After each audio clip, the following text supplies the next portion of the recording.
In the year 1743, in the rolling hills of Virginia, a child was born who would come to shape the destiny of a new nation. His name was Thomas Jefferson.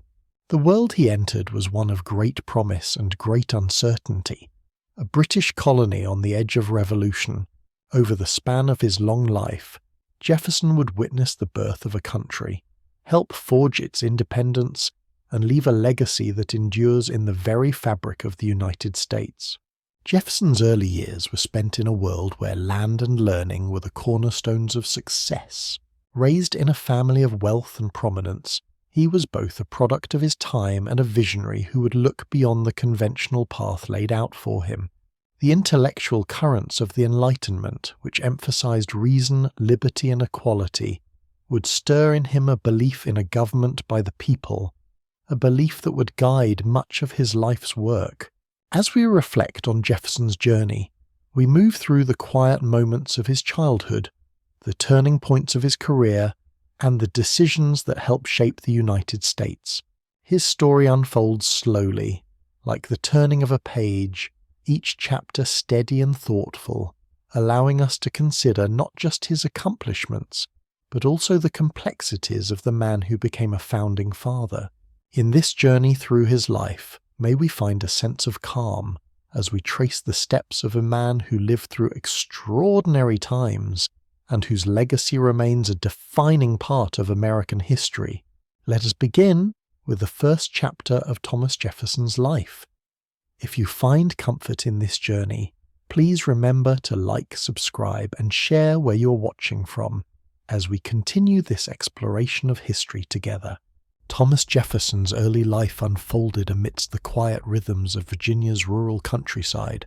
Born to Peter Jefferson, a successful surveyor, and Jane Randolph, a woman of prominent Virginia descent, Thomas was introduced to a world of privilege and opportunity. His birthplace, Shadwell, Virginia, was a quiet rural estate nestled in the gentle hills of Albemarle County. It was here, in this tranquil setting, that the young Jefferson's character began to take shape. His father, Peter, was a man of ambition and intellect, deeply involved in Virginia's social and political circles. The elder Jefferson's role as a surveyor allowed him to amass substantial land holdings, ensuring that his family lived in comfort. Though Thomas's early life was marked by the security of wealth, it was also a life defined by the isolation of rural Virginia. The family estate, Monticello, would later become Jefferson's lifelong home, but during his early years it was the surrounding hills and forests that shaped his connection to the land. In his youth, Jefferson spent his days exploring the Virginia wilderness, absorbing the natural beauty of his surroundings. This deep connection to the land would later influence his political views, particularly his strong belief in agrarianism. The idea that the strength of the Republic lay in its connection to the land and the labor that sustained it. Jefferson saw farming as both a livelihood and a form of civic virtue, one that promoted independence and self-sufficiency. At the age of 5, Jefferson experienced a personal tragedy that would shape his early years. His father, Peter, passed away when Thomas was only 14 years old. This event marked a significant turning point in the young Jefferson's life, leaving him with a deep sense of responsibility for the family estate and for his future. His mother, Jane, would remain a quiet but steady influence in his life, but it was his father's death that marked the beginning of Jefferson's coming of age. Despite the loss, Jefferson's education continued in earnest. He was fortunate to have access to tutors and an expansive library, which fueled his lifelong passion for learning. Jefferson was known for his voracious reading habits, devouring books on history, philosophy, science, and law. His intellectual curiosity was boundless, and he quickly became a self-taught scholar, eager to learn more about the world around him. At the age of 9, Jefferson was sent to a local school where he was taught by a reverend who instilled in him an appreciation for the classics. Jefferson's early exposure to the works of ancient philosophers and thinkers, including Aristotle and Cicero, would play a significant role in shaping his political and philosophical outlook. This classical education, rooted in reason and Enlightenment ideals, would serve as the foundation for the political philosophy that Jefferson would later espouse. The influence of his mother, Jane Randolph, also played a formative role in Jefferson's childhood. Though not as publicly prominent as his father, Jane was a deeply intellectual woman who encouraged Thomas's education and supported his growing interest in philosophy and literature. Jefferson's connection to his mother was close and lasting, and he would often write her letters throughout his life, reflecting on his thoughts and experiences. In addition to his formal education, Jefferson spent considerable time in the company of his friends and peers.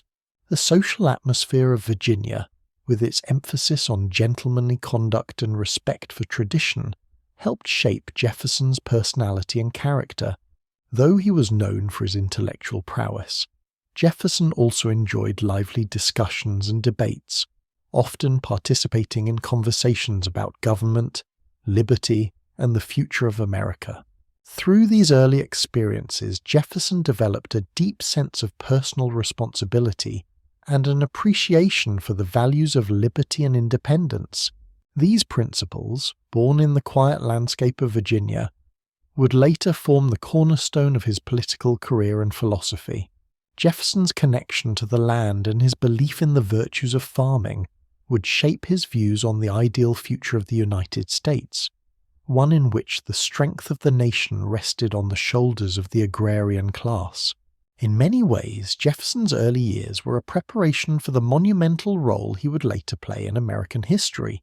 His upbringing in the rural Virginia countryside instilled in him the values of independence, self-reliance, and intellectual curiosity. But it was also a time of personal loss and growth, as the death of his father forced Jefferson to step into a leadership role within his family.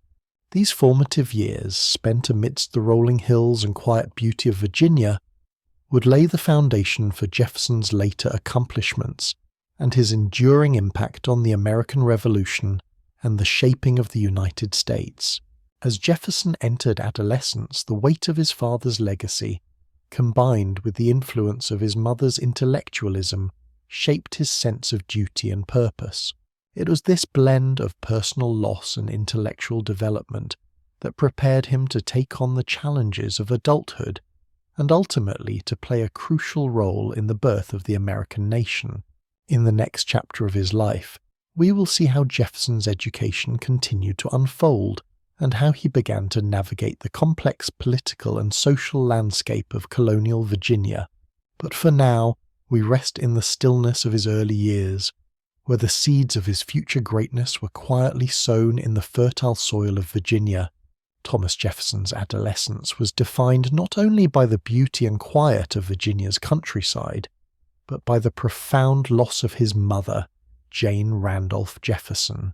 This event, which occurred when he was just 14 years old, left an indelible mark on Jefferson's character and outlook on life.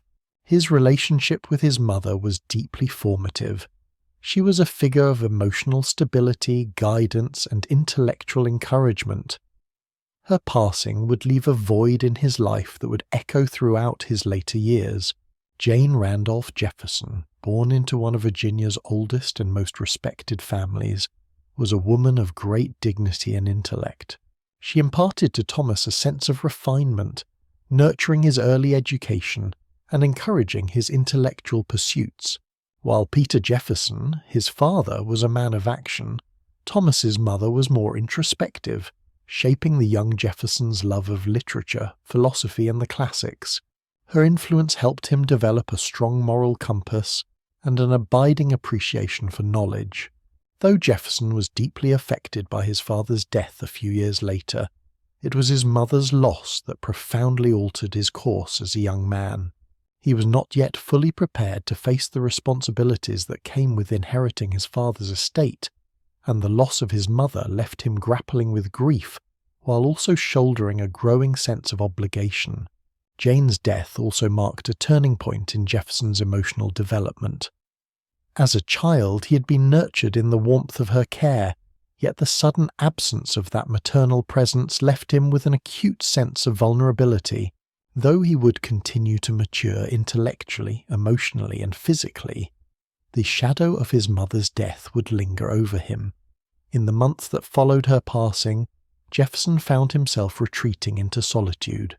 The family estate at Shadwell became a quiet refuge, where he would often find solace in the surrounding woods and on the land that was his inheritance.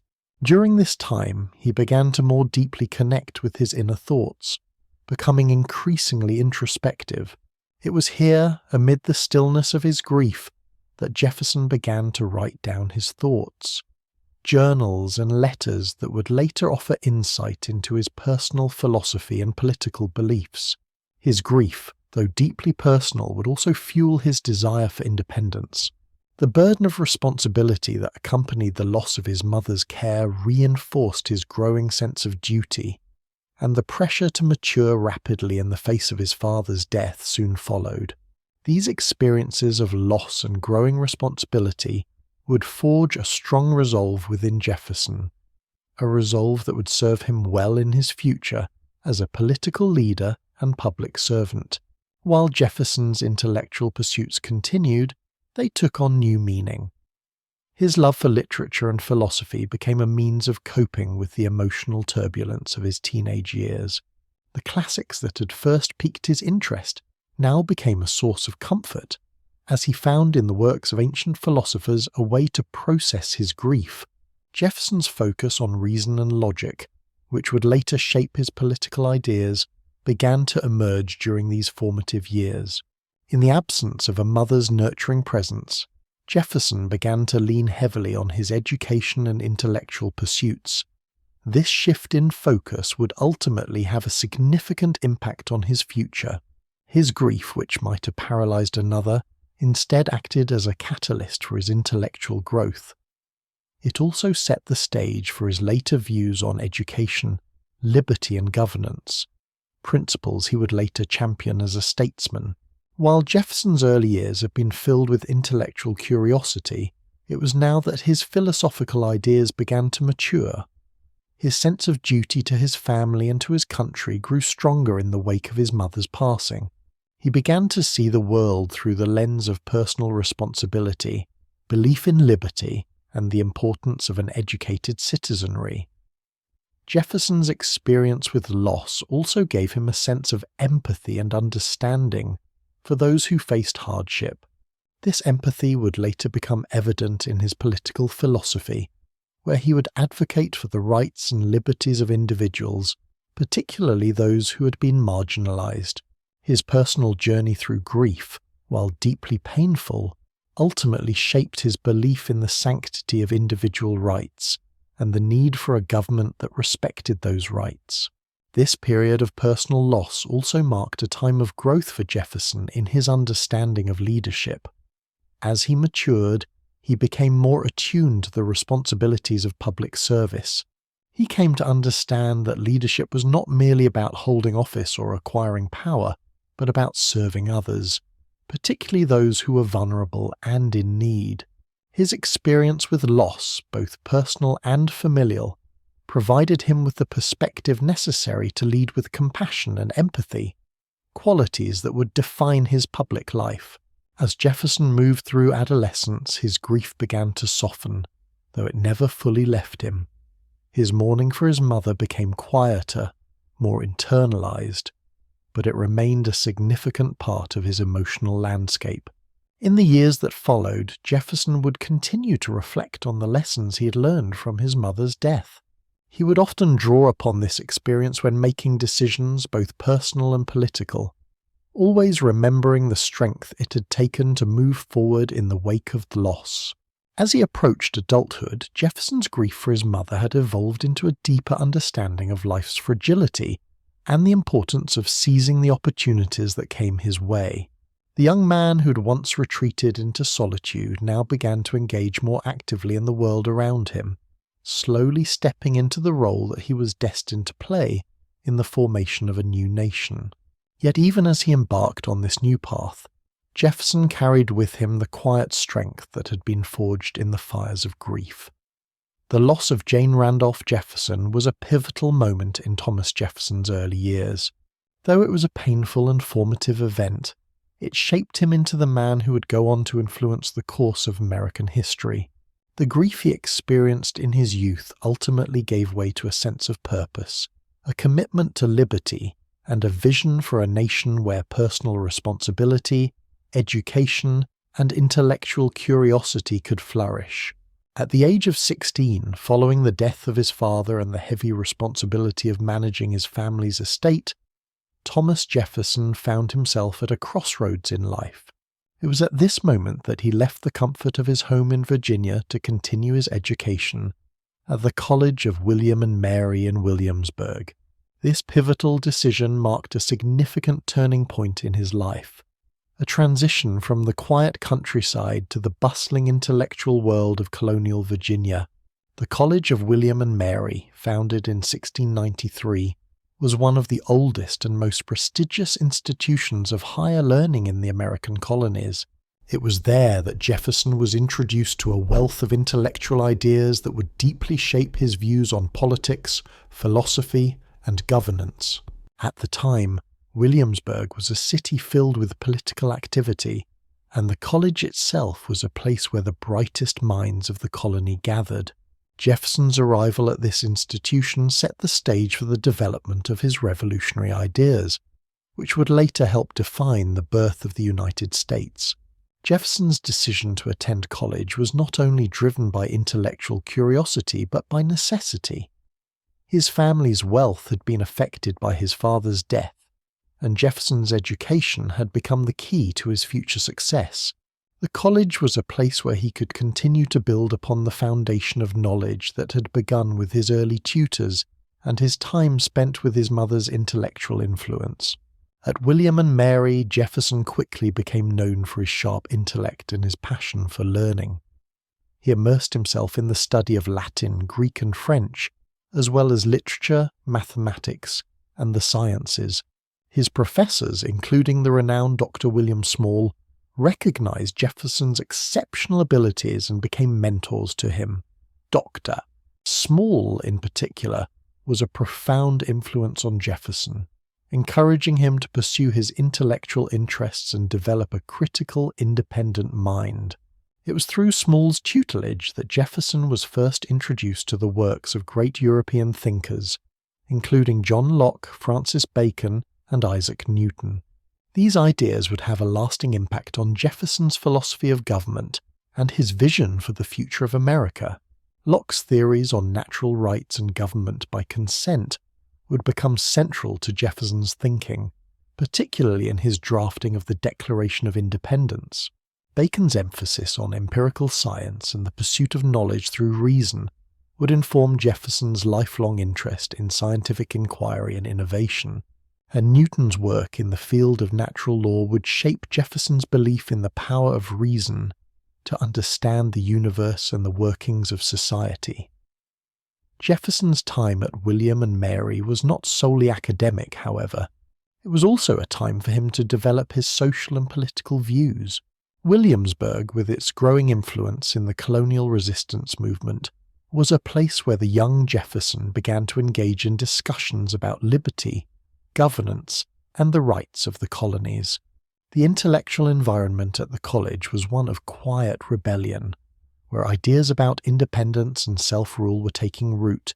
Jefferson, always an avid reader and thinker, was exposed to these ideas and began to form his own beliefs about the nature of power, the rights of individuals, and the role of government. Though his formal studies were rigorous, Jefferson also made time for leisure and social interaction. He played the violin, practiced law in his spare time, and cultivated friendships with other students and faculty members. These relationships would prove vital in shaping his future.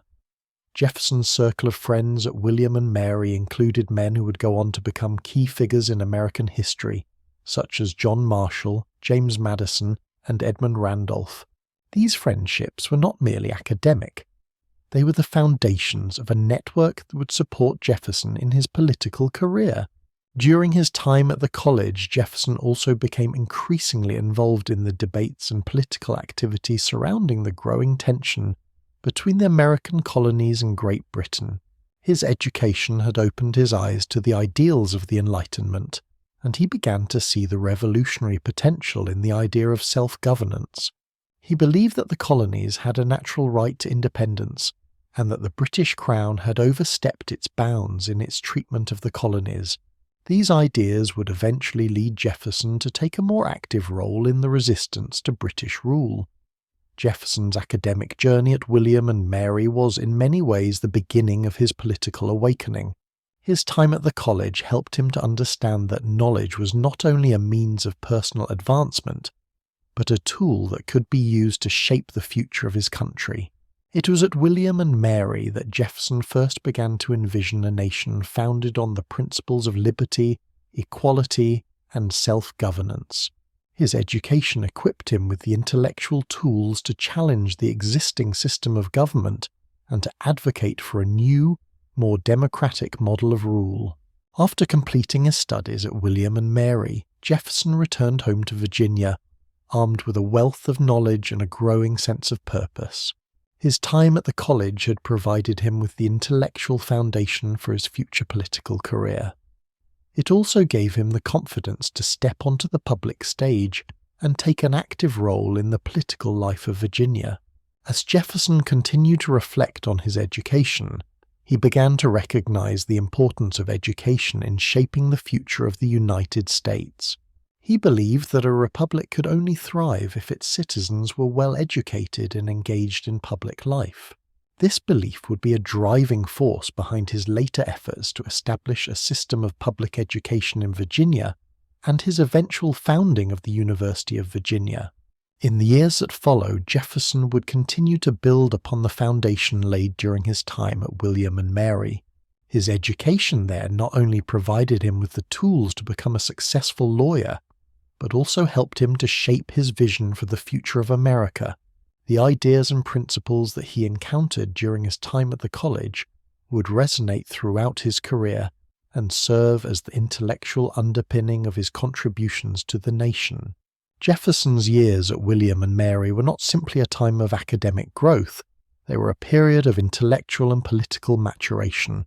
The college provided him with the opportunity to deepen his understanding of the world and to develop the ideas that would shape the course of American history. His education at William and Mary laid the groundwork for his later role as a founding father, as a statesman, and as the third President of the United States. As Thomas Jefferson completed his formal education at the College of William and Mary, his intellectual development was far from over.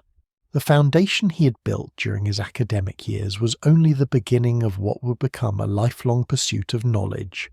Jefferson's hunger for learning, particularly in the fields of philosophy, science, and politics, would define his adult life and shape the trajectory of his political career.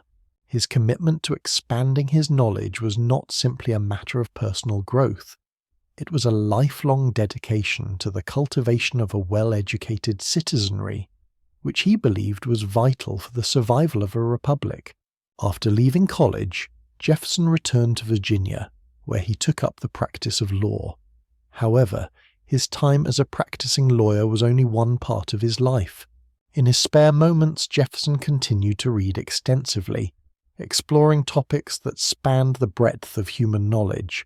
His personal library, which would eventually become one of the most significant collections in the United States, reflected his insatiable curiosity and his deep interest in a wide range of subjects.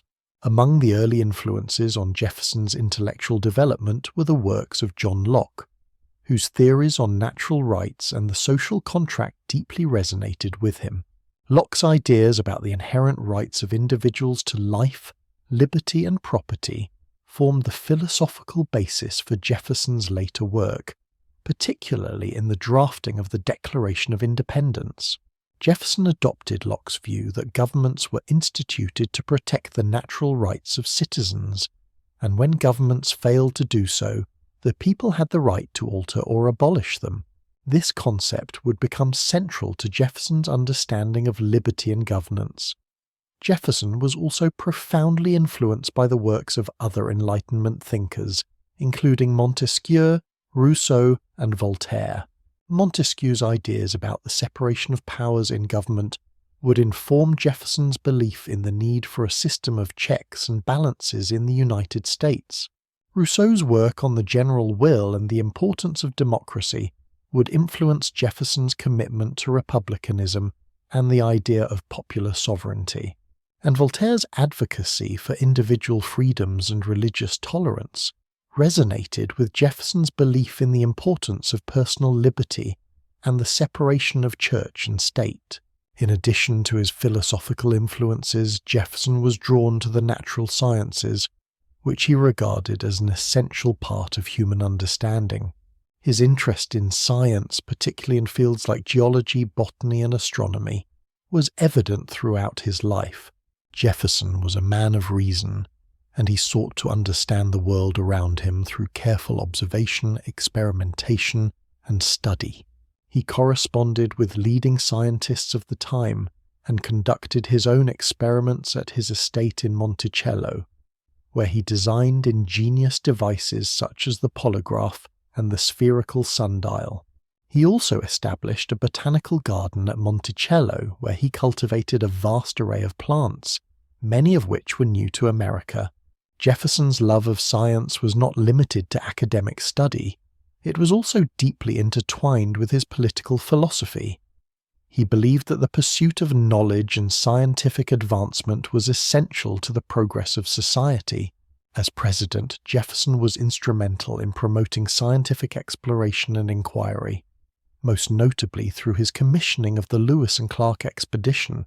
Jefferson viewed the expansion of the United States as an opportunity to bring new knowledge of the natural world into the public consciousness, and he saw exploration as a way to further the intellectual and economic development of the country.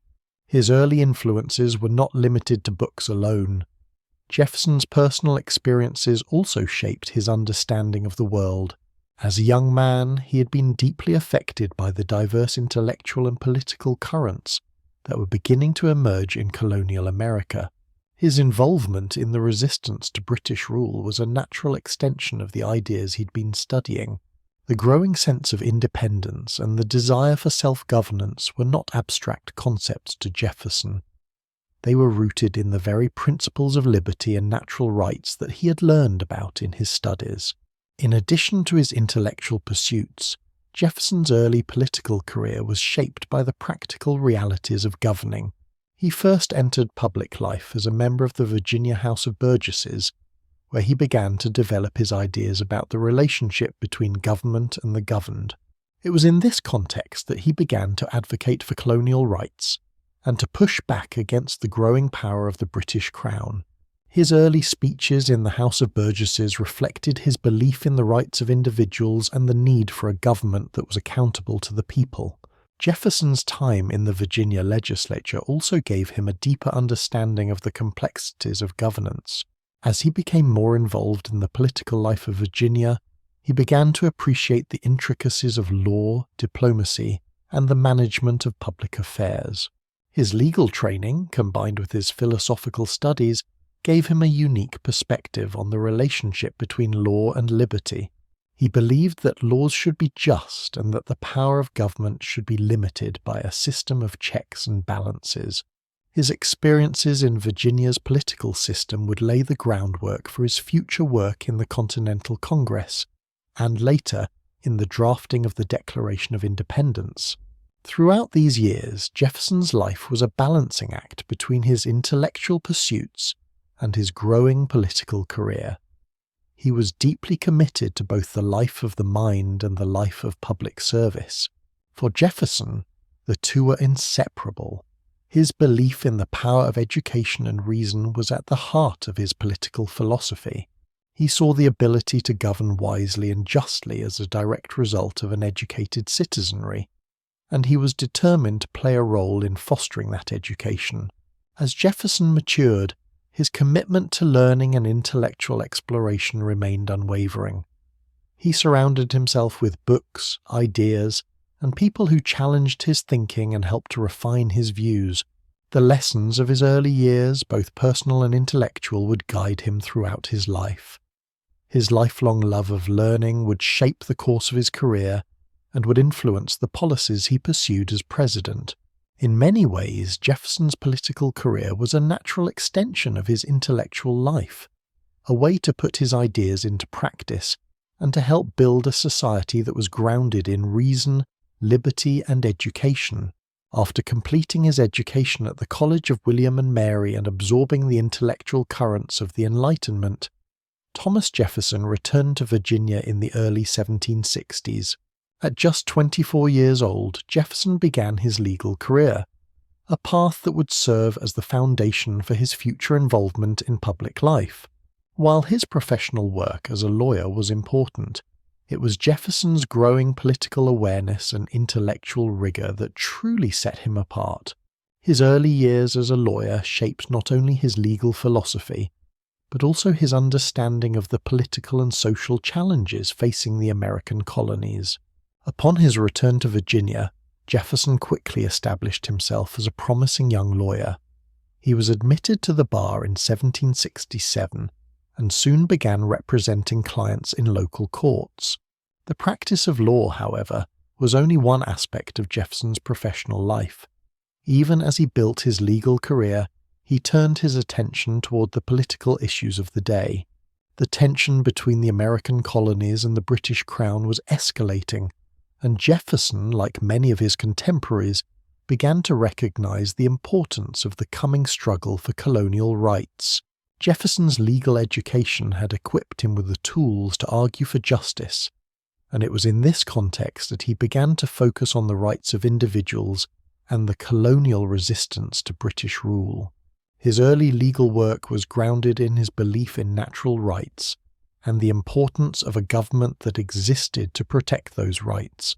These principles, which he'd learned from his study of Enlightenment thinkers such as Locke and Montesquieu, began to influence his growing political awareness and his early political actions. Jefferson's first public step into the political sphere came in 1769 when he was elected to the Virginia House of Burgesses. At the time, Virginia's political landscape was deeply divided between those who were loyal to the British Crown and those who were advocating for colonial rights. Jefferson's entry into the House of Burgesses marked the beginning of his active participation in these political debates. Although he was young and relatively unknown, his sharp mind and persuasive abilities quickly garnered attention. In the House of Burgesses, Jefferson became involved in the growing debate over British taxation and the rights of the American colonies. His experiences as a lawyer, combined with his intellectual background, led him to champion the cause of colonial liberty. He opposed the British-imposed taxes on the colonies, particularly the Stamp Act, which he saw as an infringement on the natural rights of the colonists. Jefferson, along with other members of the House of Burgesses, began to argue for the colonies' right to self-government, a concept that would become central to the American Revolution. It was during this period that Jefferson began to develop his views on the proper role of government. His understanding of governance was influenced by his study of classical philosophy, which emphasized the importance of civic virtue, personal responsibility, and the common good. Jefferson believed that a government's role was not to impose arbitrary control over its people, but to protect their natural rights. These ideas, rooted in the principles of the Enlightenment, would form the foundation for his later political philosophy and guide his actions in the years to come. In addition to his work in the House of Burgesses, Jefferson's legal career continued to prosper. He began to take on more prominent cases, representing wealthy landowners and families in disputes over property and inheritance. Despite his growing legal success, Jefferson's true passion was in the political arena. As tensions between Britain and the American colonies grew, Jefferson became more involved in the efforts to resist British rule. He was drawn to the ideals of the American Revolution and began to see his role in public life as more than just that of a lawyer. It was the role of a statesman, a defender of liberty and self-government. Jefferson's political career continued to rise during the early years of the Revolution.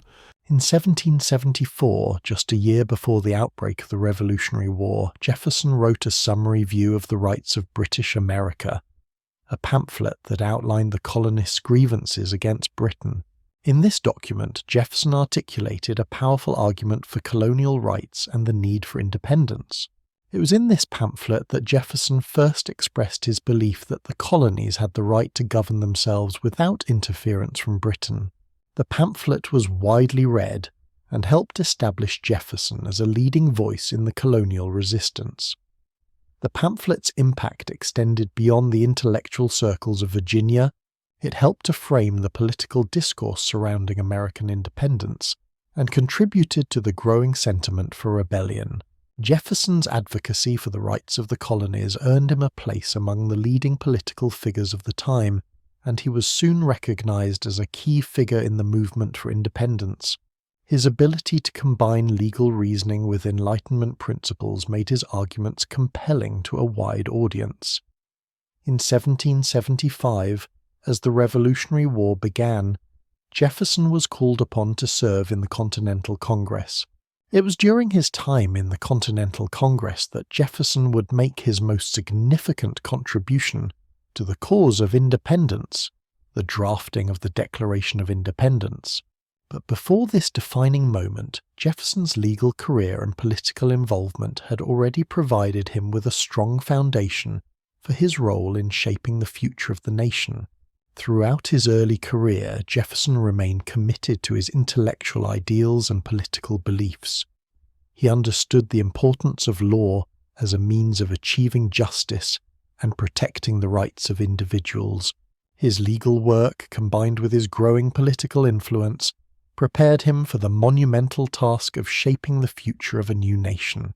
In his early years as a lawyer and legislator, Jefferson had already demonstrated the qualities that would later define his leadership: a commitment to liberty, a belief in the power of reason, and a dedication to public service.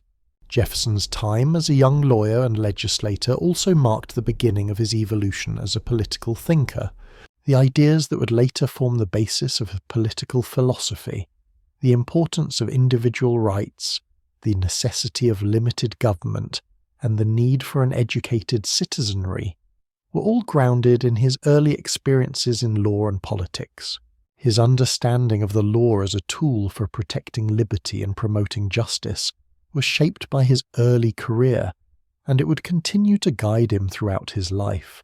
As Jefferson's legal career progressed, he found himself more deeply immersed in the political struggles of his time.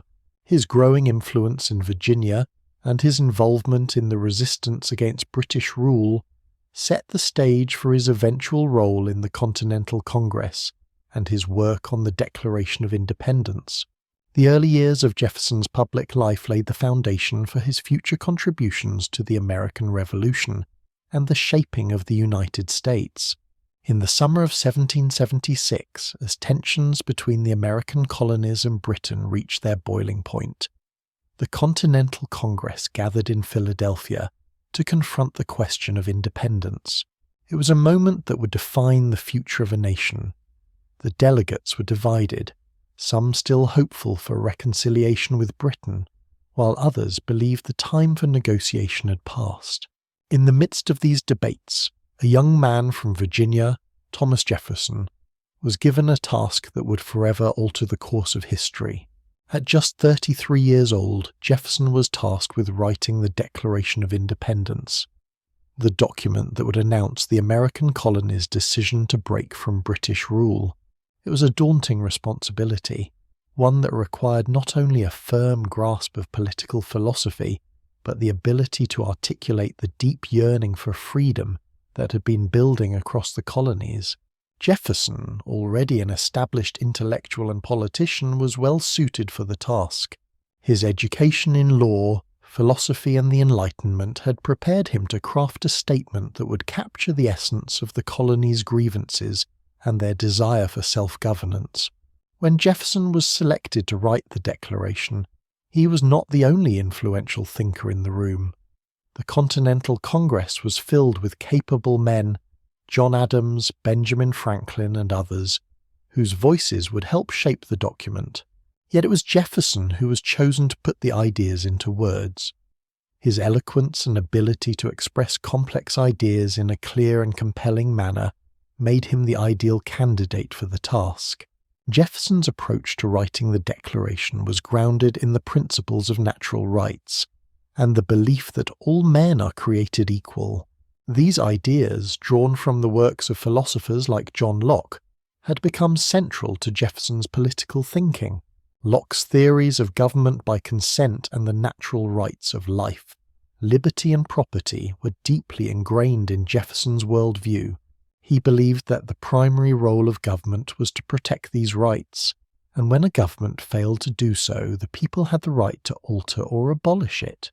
As Jefferson set to work, he was influenced by the growing sentiment of resistance across the colonies. The British Crown, led by King George III, had imposed numerous laws and taxes on the colonies, and the colonists felt that their natural rights were being violated. The colonies had petitioned for redress of their grievances, but their calls had been ignored. The time for diplomacy was over. The colonies, Jefferson believed, were justified in seeking independence. In his drafting of the Declaration, Jefferson began with a preamble that established the philosophical foundation for the colonies' decision. It was here that he famously wrote that all men are endowed with certain unalienable rights, among them life, liberty, and the pursuit of happiness. This sentence, though simple, encapsulated the core principles of the American Revolution. It asserted that these rights were not granted by governments or kings, but were inherent to all people. The next section of the Declaration listed the specific grievances the colonies had with King George III and his government. Jefferson's careful wording in this section emphasized the tyranny and injustice of British rule. He outlined the various ways in which the king had violated the colonists' rights, imposing taxes without consent, denying them the benefits of self-government, and waging war on them. These grievances were not merely rhetorical, they were carefully chosen to demonstrate the British government's systematic abuse of power. The tone of the Declaration is striking in its clarity and conviction. Jefferson does not present the case for independence as a mere political argument. He presents it as a moral imperative. By enumerating the wrongs committed by the British government, Jefferson made it clear that the colonies had no choice but to sever their ties with Britain. The Declaration was not only a statement of independence, but a call to action. It was a declaration of freedom, not just for the colonies, but for the principles of liberty and self-governance that would shape the future of the United States. Jefferson's writing was marked by its eloquence and precision. The Declaration of Independence, despite its radical content, was a work of art. It was a document that captured the spirit of the time, expressing the colonists' frustrations and aspirations in a way that resonated with people, both within the colonies and abroad. Jefferson's language was measured but powerful, making the case for independence in a way that was both intellectual and emotional. The final section of the Declaration was a formal statement of separation. Here, Jefferson and the other delegates declared that the colonies were, in fact, free and independent states. The act of separation was not one taken lightly, and Jefferson made sure to underscore that the colonies had made every effort to reconcile with Britain before resorting to such drastic measures. However, with their pleas for justice ignored and their rights trampled upon, the colonies had no choice but to declare their independence. Once the draft was completed, it was presented to the Continental Congress for approval. There were some revisions made, particularly regarding the section on slavery, but the overall message remained intact. The Declaration was adopted on July 4, 1776, and its signing marked the beginning of a new chapter in American history. It was not just a legal document, but a symbol of the American spirit, one that valued liberty, equality, and the pursuit of happiness above all else. The Declaration of Independence would go on to become one of the most important documents in world history. It provided the philosophical foundation for the American Revolution, and later became the cornerstone of American democracy. Jefferson's words would inspire generations of Americans to fight for their rights and freedoms, and the principles of liberty and equality that he articulated would continue to shape the nation for centuries to come. For Jefferson, writing the Declaration was a defining moment in his life. It was a task that required not only intellectual rigor, but moral conviction. He was not merely writing a document, he was helping to shape the future of a nation. The Declaration of Independence was his contribution to the cause of liberty, and it would remain a testament to his vision for a republic based on the principles of freedom, equality, and self-government. In the wake of the Declaration of Independence, the United States faced the monumental challenge of securing its freedom from Great Britain. The American Revolutionary War was more than just a military struggle. It was a test of the fledgling nation's resolve, unity, and vision for the future. For Thomas Jefferson, the war marked a period of significant political and personal trial. As a member of the Continental Congress and the newly appointed governor of Virginia, Jefferson found himself at the heart of the conflict, both in terms of governance and in the practical realities of war. Jefferson's decision to take on the role of governor came in 1779, during a critical phase of the Revolutionary War. The British forces had been pushing deeper into American territory, and Virginia, with its strategic location, was becoming a focal point of the conflict. Jefferson, despite his youthful energy and commitment to the cause of independence, was about to experience firsthand the heavy burdens of leadership during wartime. His tenure as governor was fraught with difficulties, as the state faced invasions, economic strain, and the challenge of maintaining order and morale. One of the early and defining tests of Jefferson's governorship was the British invasion of Virginia. In 1781, British forces under the command of General Benedict Arnold and later General Cornwallis began raiding Virginia's coastal towns. Arnold's forces burned and looted the city of Richmond, a significant blow to both the state's infrastructure and its morale. The British presence in Virginia posed a grave threat, and Jefferson, already struggling with the complexities of governance, found himself at odds with military leaders and facing the challenge of organizing a defense. The invasion of Virginia exposed the weaknesses in the state's ability to defend itself, and Jefferson's leadership was increasingly questioned. The governor's inability to effectively counter the British threat in Virginia led to criticism, both from military officers and from the public. He had to contend with logistical difficulties, lack of resources, and growing frustration among Virginians. As the war progressed, Jefferson's tenure as governor was marked by a deepening sense of personal and political isolation. Despite his best efforts, the pressures of war and the failure to prevent British incursions into Virginia began to weigh heavily on him. Amid these challenges, Jefferson's vision for the nation remained steadfast. He believed in the importance of liberty, the sovereignty of the states, and the necessity of independence. Yet, as the war dragged on and setbacks mounted, Jefferson faced mounting personal and political difficulties. His relationship with some of the military commanders grew tense, and questions about his leadership abilities began to surface.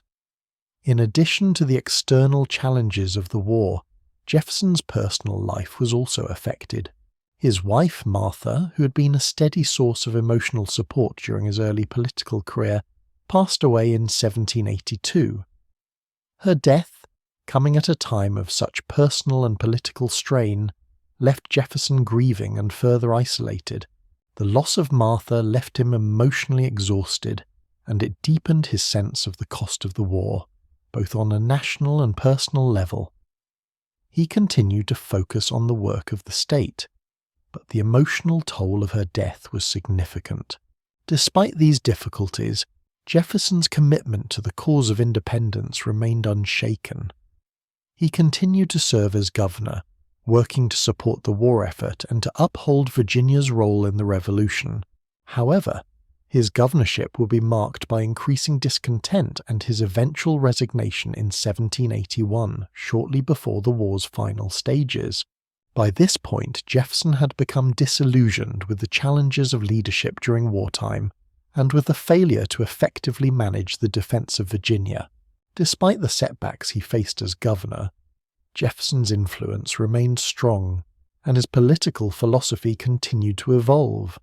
The war had reinforced his belief in the necessity of a government that was both accountable to the people and capable of ensuring individual liberties. Jefferson's experiences during the war, both as a leader and as a man, shaped his future political actions, including his eventual presidency. The Revolutionary War was not just a war of military strategy, but a war of ideals, and for Jefferson, it was a defining period in his life. The loss, the trials, and the challenges of leadership during wartime left a lasting impact on him. His experience as governor, though difficult and filled with failures, solidified his belief in the need for a government that served the people and protected their natural rights. As the war finally came to an end with the British surrender at Yorktown in 1781, Jefferson, like many Americans, celebrated the victory, but also took stock of the toll the war had taken on the nation. The war had been a trial, not just of military strength, but of moral courage and national unity. For Jefferson, it had also been a period of personal sacrifice, one that deepened his understanding of the cost of liberty and the responsibility of leadership. The end of the war marked the beginning of a new chapter for Jefferson. The nation was free, but the task of governing and building a new republic was just beginning. Jefferson's experiences during the war would influence his approach to the nation's future, particularly in terms of the government's role in protecting individual freedoms and promoting Republican values. In the years following the war, Jefferson would reflect on the lessons of his time as governor and the challenges of wartime leadership. He would continue to advocate for a government that was decentralized, where states retained significant power and the federal government remained limited. His experiences during the war solidified his belief in these principles, which would guide his political decisions in the years to come. With the conclusion of the Revolutionary War in 1783, the United States faced the difficult task of building a new nation from the ground up. The war had secured independence, but the fledgling republic was left with many challenges, including how to organize a system of government that balanced power, ensured liberty, and promoted national unity. It was during this crucial time that Thomas Jefferson's political career began to take shape, and his vision for the country started to crystallize.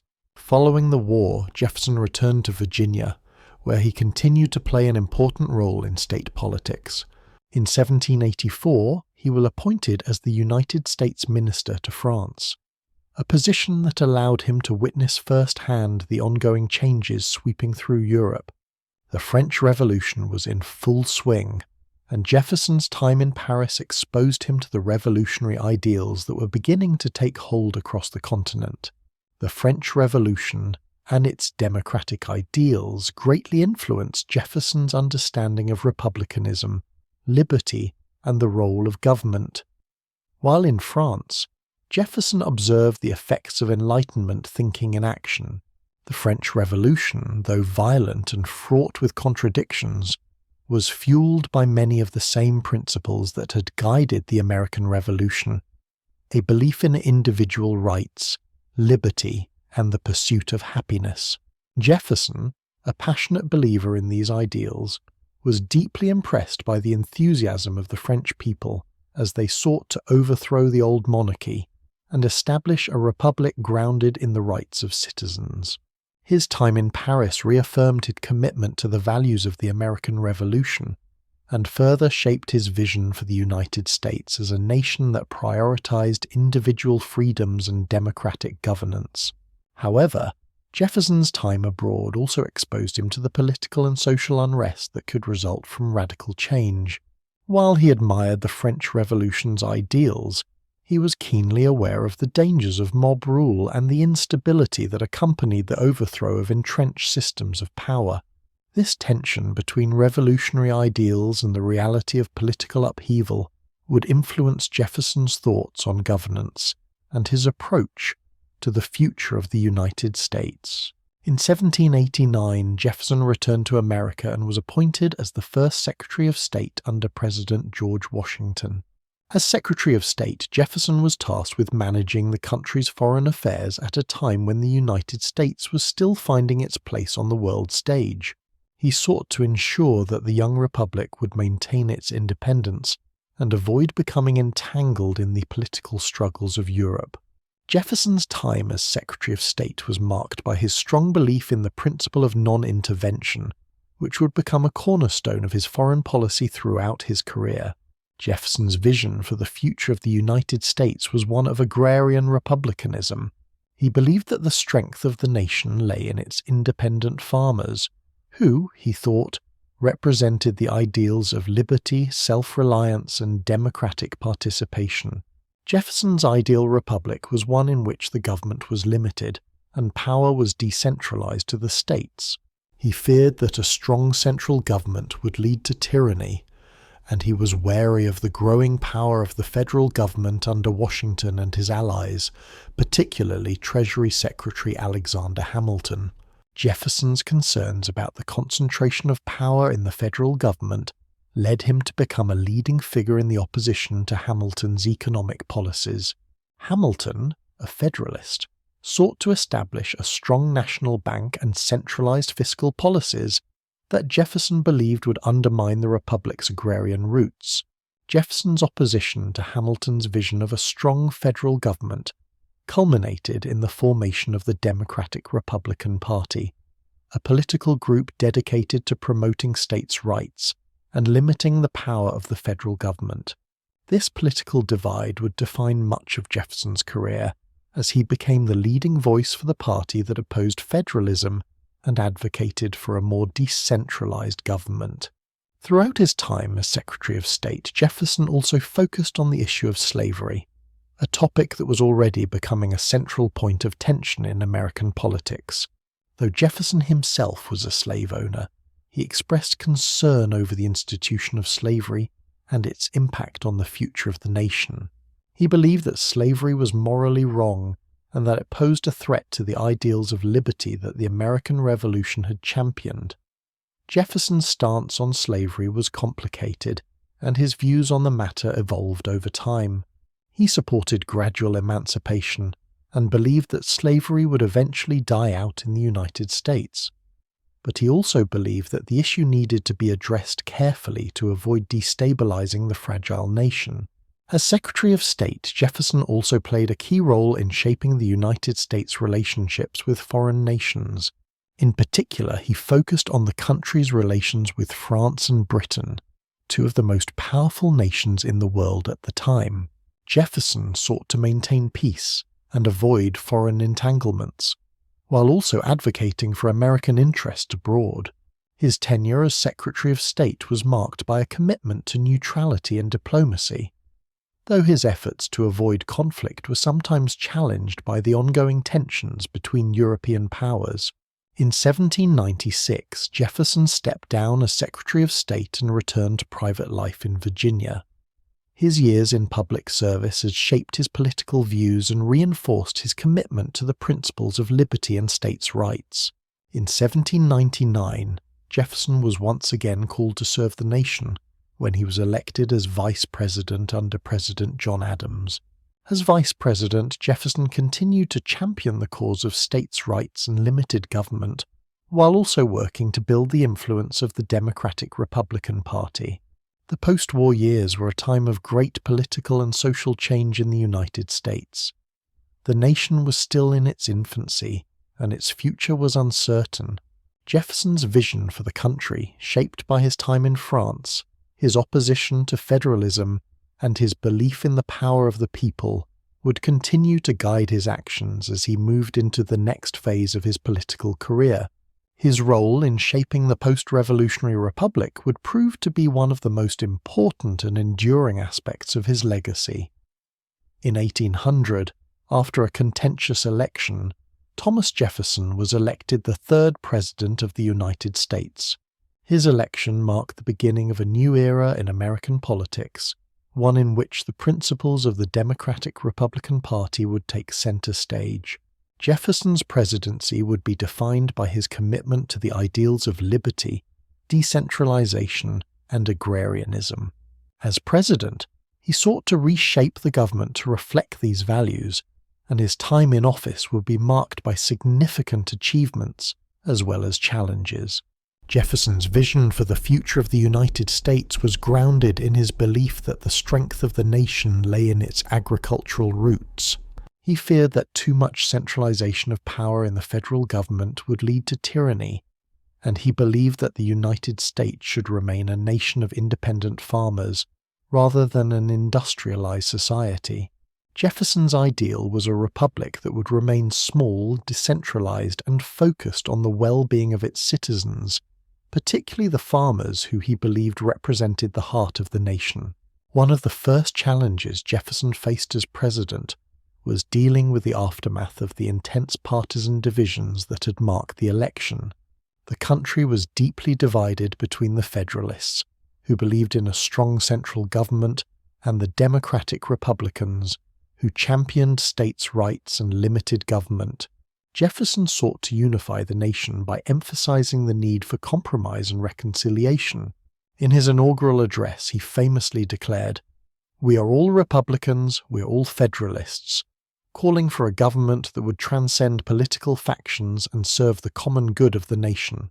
Jefferson's commitment to unity and reconciliation was put to the test during his presidency, particularly when it came to foreign policy. The United States was still a young nation, and its relationships with foreign powers, especially Britain and France, were fragile.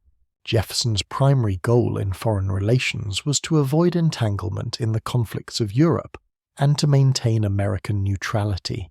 This was a delicate balancing act, as both Britain and France sought to assert their power over the United States through trade restrictions and naval blockades. One of the most significant challenges Jefferson faced during his presidency was the issue of piracy in the Mediterranean. The Barbary pirates, operating from North Africa, had long preyed on American merchant ships, demanding tribute in exchange for safe passage. Jefferson, in keeping with his commitment to protecting American interests while avoiding foreign entanglements, took decisive action to combat the pirates. He authorized military action against the Barbary states, leading to the successful deployment of the U.S. Navy and Marines in the Mediterranean, a move that solidified America's resolve and affirmed its independence from foreign powers. However, the most defining moment of Jefferson's presidency came in 1803 with the Louisiana Purchase. The United States, under Jefferson's leadership, acquired a vast expanse of land from France, doubling the size of the country and opening up new opportunities for settlement and economic expansion. The Louisiana Territory, which stretched from the Mississippi River to the Rocky Mountains, was rich in natural resources and provided a vital pathway for westward expansion. For Jefferson, the Louisiana Purchase was the fulfillment of his vision for an agrarian republic. He believed that the future of the nation lay in its ability to cultivate and develop the land, and the acquisition of such a large tract of territory provided the opportunity for generations of Americans to settle and farm the land. The Louisiana Purchase was a bold and ambitious move, one that had long-lasting implications for the United States. It was also a moment of constitutional uncertainty for Jefferson. As a strict constructionist, Jefferson had previously argued that the Constitution did not grant the president the power to purchase land. However, he justified the Louisiana Purchase on the grounds that it was in the best interest of the nation and would secure its future. This decision marked a significant departure from his earlier views and highlighted the pragmatic nature of Jefferson's leadership. While he remained committed to his principles, he was willing to make exceptions when it came to securing the nation's long-term success. Jefferson's second term as president was marked by increasing tensions with Britain and France. particularly with regard to their interference in American trade. Both countries imposed trade restrictions on the United States, and the British practice of impressment, forcing American sailors into the British Navy, became a major point of contention. In response, Jefferson enacted the Embargo Act of 1807, which aimed to punish Britain and France by halting all American trade with foreign nations. The embargo, however, proved to be economically disastrous for the United States, especially for merchants in New England, and it was widely unpopular. Jefferson, although reluctant, was forced to abandon the embargo and instead pursued a more diplomatic approach in dealing with Britain and France. Despite the challenges of his second term, Jefferson's presidency had a lasting impact on the United States. His vision for the country, based on agrarianism, states' rights, and limited government, was embodied in his policies and the decisions he made while in office. His presidency also marked a significant shift in American foreign policy, with the United States asserting itself as an independent and sovereign nation on the world stage. The Louisiana Purchase, the Barbary Wars, and the Embargo Act were all defining moments in Jefferson's time in office, each contributing to the shaping of the United States as a new and independent nation. Jefferson's presidency also had significant domestic consequences. He worked to reduce the national debt and cut government spending, aiming to create a more frugal and efficient government. He also advocated for the expansion of education and the promotion of scientific inquiry, reflecting his belief in the importance of knowledge and reason in the development of the Republic. Jefferson's commitment to public education and his establishment of the University of Virginia in 1819 were part of his broader vision for an enlightened and informed citizenry. When Jefferson left office in 1809, he had firmly established himself as one of the most important figures in American history. His presidency had solidified his vision for the United States as a nation of independent farmers, a republic grounded in liberty, and a government that remained small, decentralized, and responsive to the people's needs. His legacy would continue to influence the course of the nation for generations to come. Thomas Jefferson's presidency, though transformative and full of monumental achievements, was not without its difficulties and controversies. While he remained committed to his ideals of liberty, decentralized government, and agrarianism, his second term brought increasing challenges, both domestic and foreign, that tested his resolve and forced him to confront the complexities of leading a young and expanding nation. One of the most significant challenges Jefferson faced was managing the delicate balance between his commitment to states' rights and the growing power of the federal government. Throughout his first term, Jefferson worked to reduce the national debt, eliminate unnecessary military expenses, and scale back the power of the federal government. His goal was to create a smaller, more efficient government that would allow the states to retain more authority and autonomy. However, as the country faced new and increasingly complex issues, Jefferson's ability to maintain this balance was tested. The issue of slavery, which has been a constant undercurrent in Jefferson's political life, began to take on greater urgency during his presidency. Although Jefferson had written passionately about the evils of slavery in the past, his position as a slave owner himself placed him in a complicated position. While he supported gradual emancipation and hoped that slavery would eventually die out in the United States, he was unable to act decisively on the issue during his time in office. Jefferson's silence on the subject during his presidency would haunt him and would contribute to the growing tensions between the North and South that would eventually lead to the Civil War. Jefferson's foreign policy also came under scrutiny during his presidency, particularly as tensions between the United States and both Britain and France intensified. The European powers, locked in the Napoleonic Wars, sought to expand their influence by interfering with American trade. The British continued to practice impressment, forcibly recruiting American sailors into the British Navy, while the French imposed harsh restrictions on American shipping.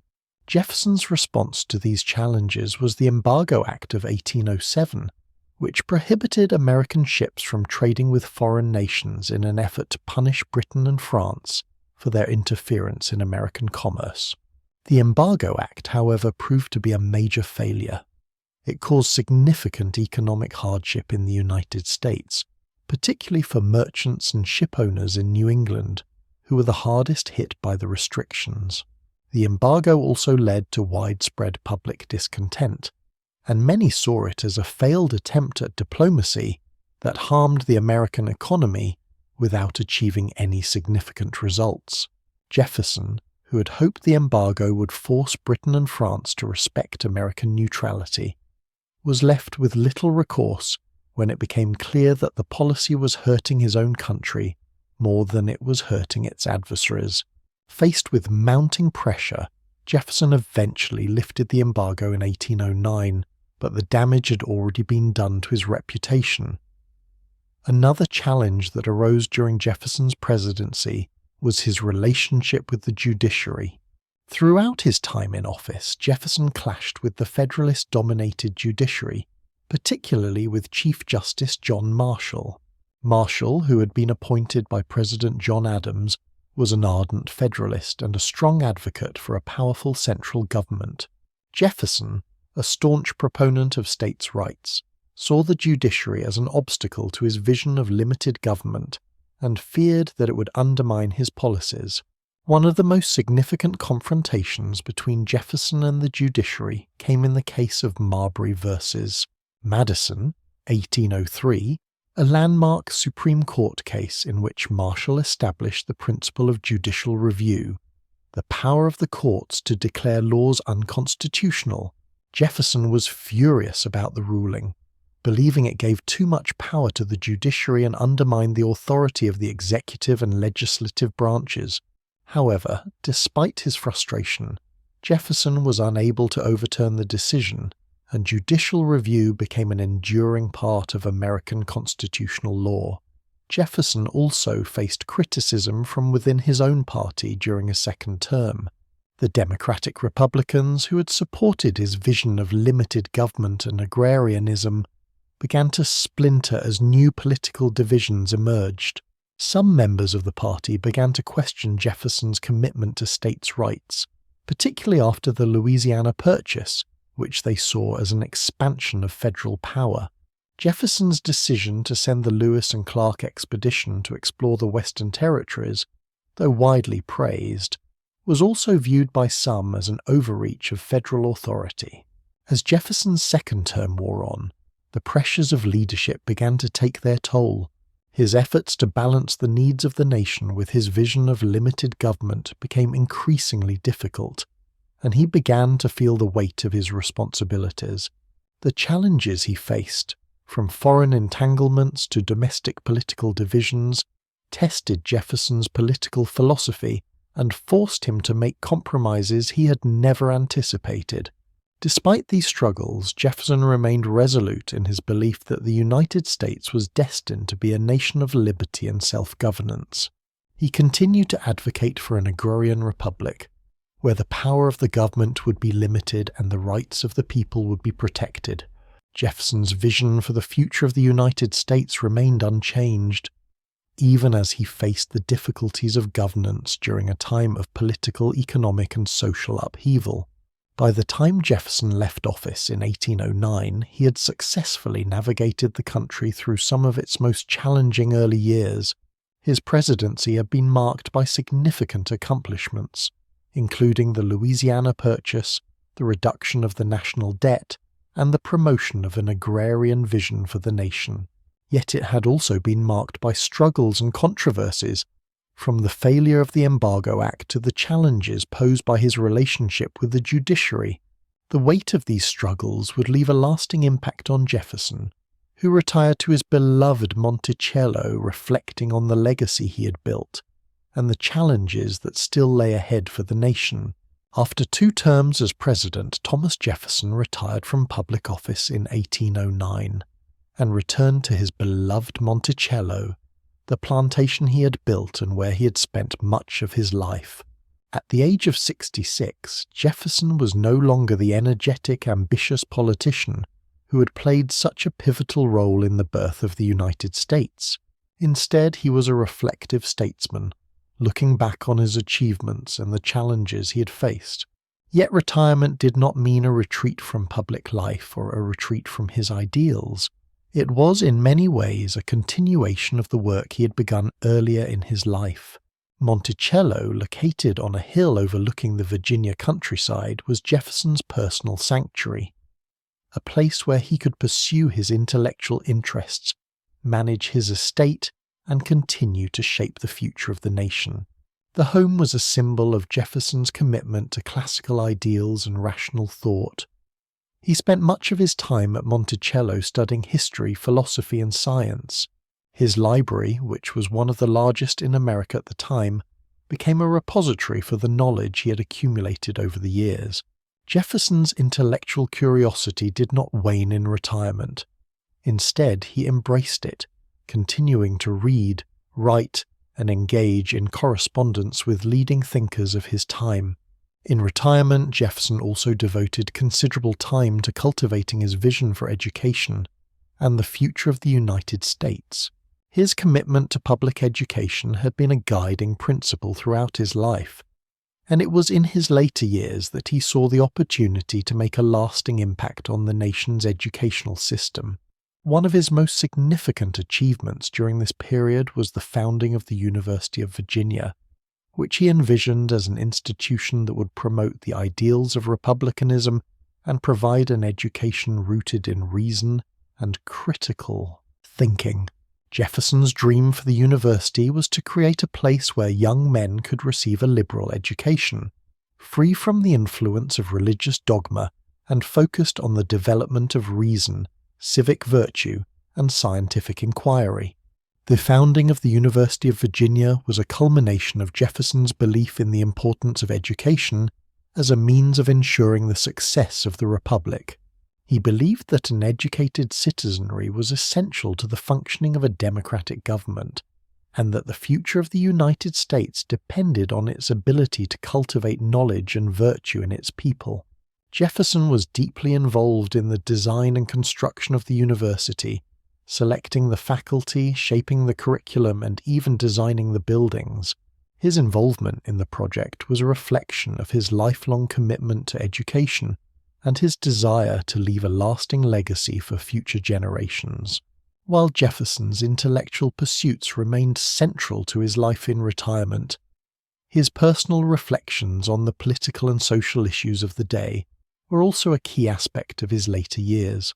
His correspondence with other political leaders, including John Adams, James Madison, and James Monroe, revealed his continuing engagement with the political challenges facing the nation. Jefferson often expressed his concerns about the direction of the federal government, particularly with regard to the increasing power of the executive branch and the growth of federal authority. Despite his retirement, Jefferson remained a vocal advocate for the principles of limited government, states' rights, and agrarianism that had guided his presidency. One of the most significant issues Jefferson grappled with during his retirement was the question of slavery. Jefferson, who'd been a slave owner throughout his life, wrestled with the moral and political implications of slavery in a nation founded on the ideals of liberty and equality.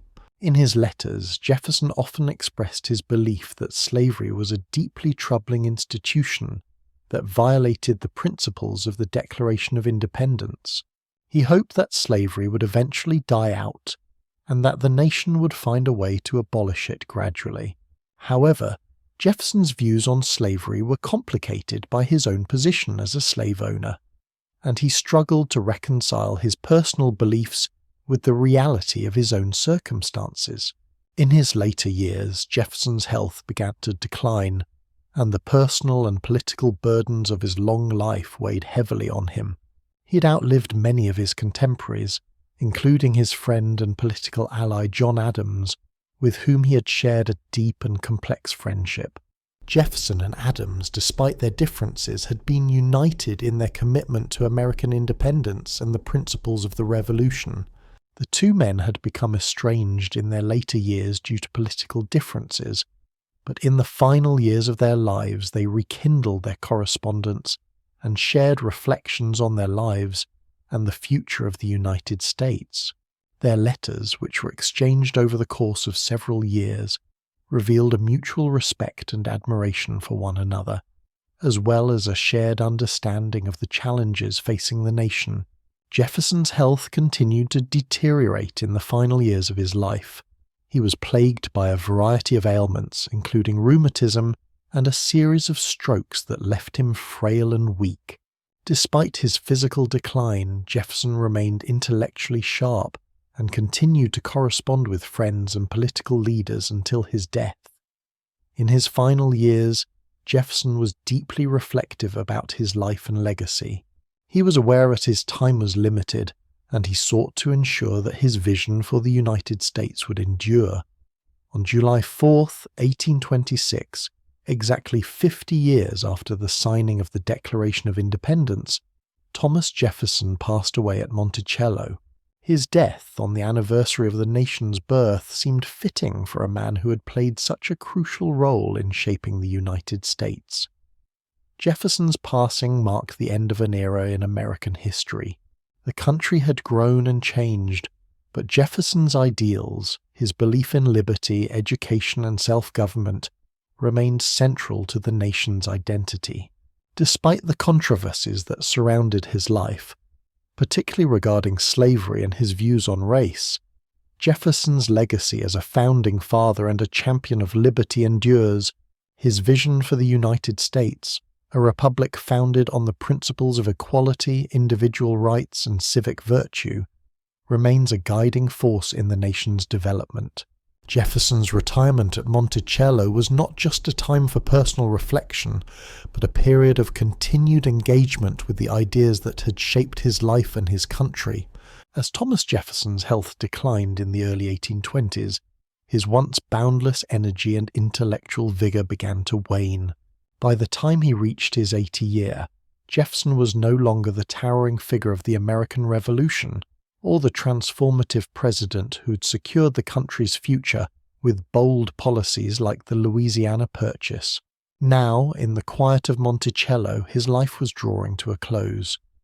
However, his final years were still marked by the same intellectual curiosity and commitment to his ideals that had guided him throughout his life. Jefferson's health had been in decline for several years, and by the mid-1820s it was clear that his time was running short.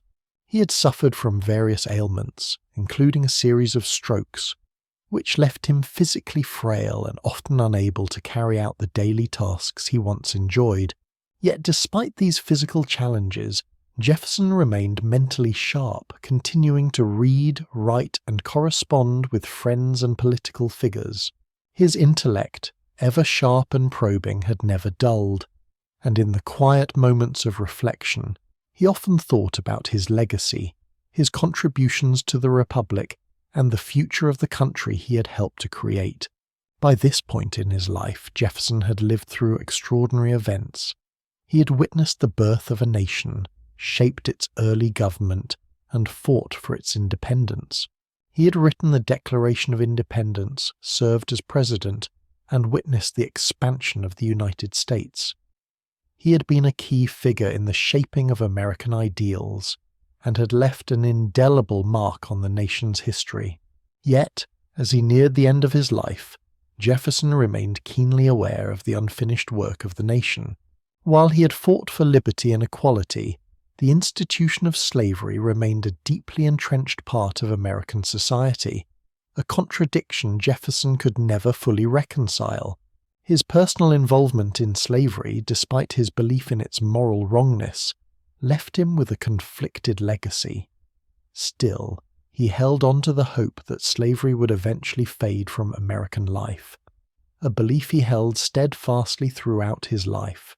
Jefferson's final years were marked by a quiet withdrawal from public affairs, but not from intellectual engagement. He continued to write letters, offer advice, and reflect on the state of the nation. His correspondence with fellow founding fathers like John Adams, whom he had reconciled with after years of political differences, became an important outlet for his thoughts. These letters, often filled with reminiscences of the early days of the Republic, were filled with reflections on the successes and failures of the nation they'd helped to create. They were also filled with Jefferson's deep hopes for the future of the country, even as he realized that some of the problems of his time, such as slavery, would take years, if not decades, to resolve. In his final letters, Jefferson continued to express his belief in the principles of liberty, education, and the importance of a government that was accountable to the people. He also maintained his commitment to the agrarian ideal, a belief that the strength of the nation lay in its independent farmers, rather than in an industrialized, centralized government. These ideas, which had shaped his political career, were still central to his thinking in his last days. As his health continued to deteriorate, Jefferson remained at Monticello, where he had lived for most of his life. Monticello, with its vast gardens, orchards, and scientific experiments, had been a place of personal refuge and intellectual exploration for Jefferson. It was here that he had envisioned his ideal agrarian republic, a nation of free men and farmers who would cultivate the land and secure the future of liberty. The home was also a symbol of his commitment to reason, science, and the pursuit of knowledge. Jefferson had designed Monticello himself, and it reflected his passion for architecture, learning, and the beauty of nature. In his final days, he found comfort in the familiar surroundings of the estate, even as his body began to fail him. Jefferson's final days were quiet and marked by a sense of resignation. He had outlived many of his friends and colleagues, including John Adams, his longtime companion and political adversary. Jefferson and Adams had both passed away on July 4th, 1826, the 50th anniversary of the Declaration of Independence. It was a fitting end for two men whose lives had been so deeply intertwined with the birth of the nation. The coincidence of their deaths was widely remarked upon, as it seemed symbolic of their shared legacy in shaping the United States. Jefferson's death on July 4th was a somber moment in the history of the United States. His passing marked the end of an era, the closing of the chapter on the Founding Fathers who had fought for independence and shaped the nation's early years. Jefferson had lived through extraordinary times, and his contributions to the formation of the United States were immeasurable. Yet his death also represented the passing of a generation, leaving the country to face new challenges and new leaders. Though Jefferson's death signaled the end of his personal story, his legacy endured. The ideals he had championed, liberty, equality, and the right to self-governance, remained central to the nation's identity. Jefferson's influence would continue to shape the course of American history, particularly in the realms of politics, education, and the role of government. His vision for an agrarian republic, his belief in the importance of reason and education, and his commitment to liberty and self-government would continue to resonate with future generations.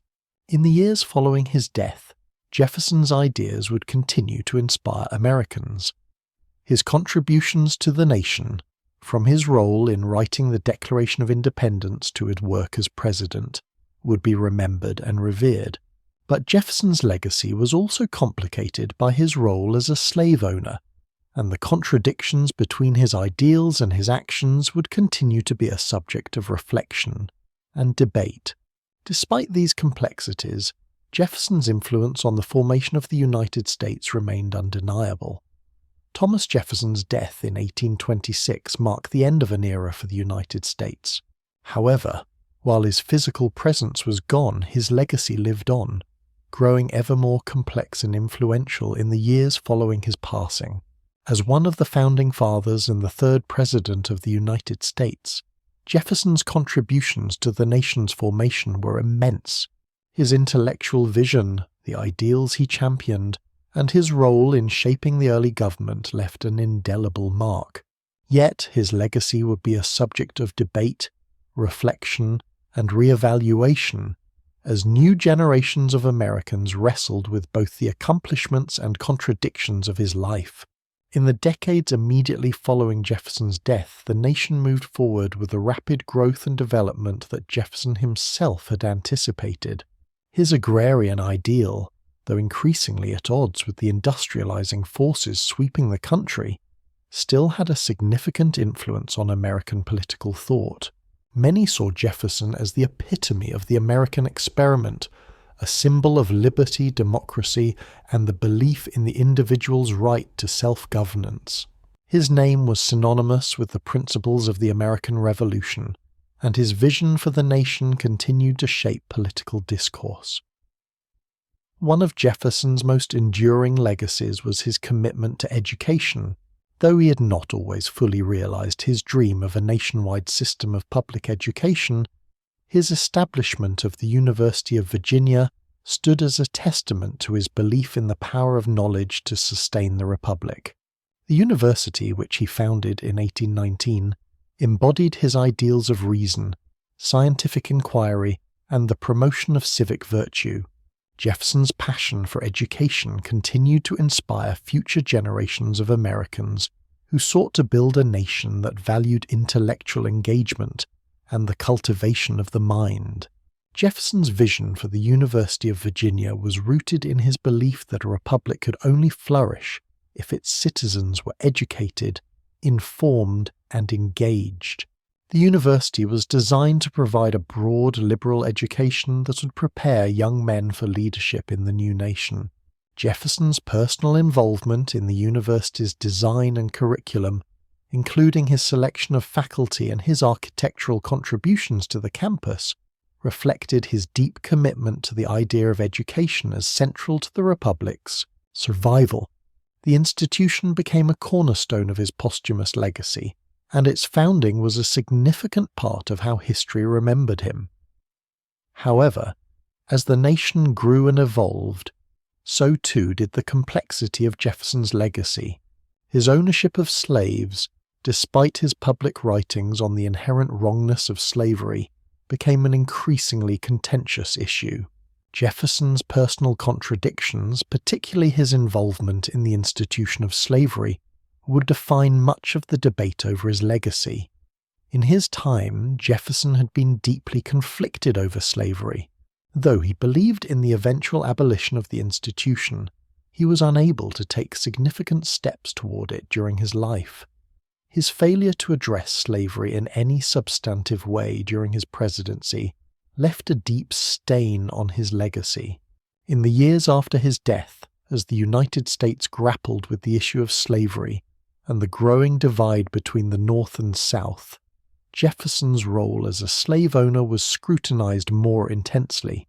Many saw his actions as incompatible with the ideals of liberty and equality he espoused.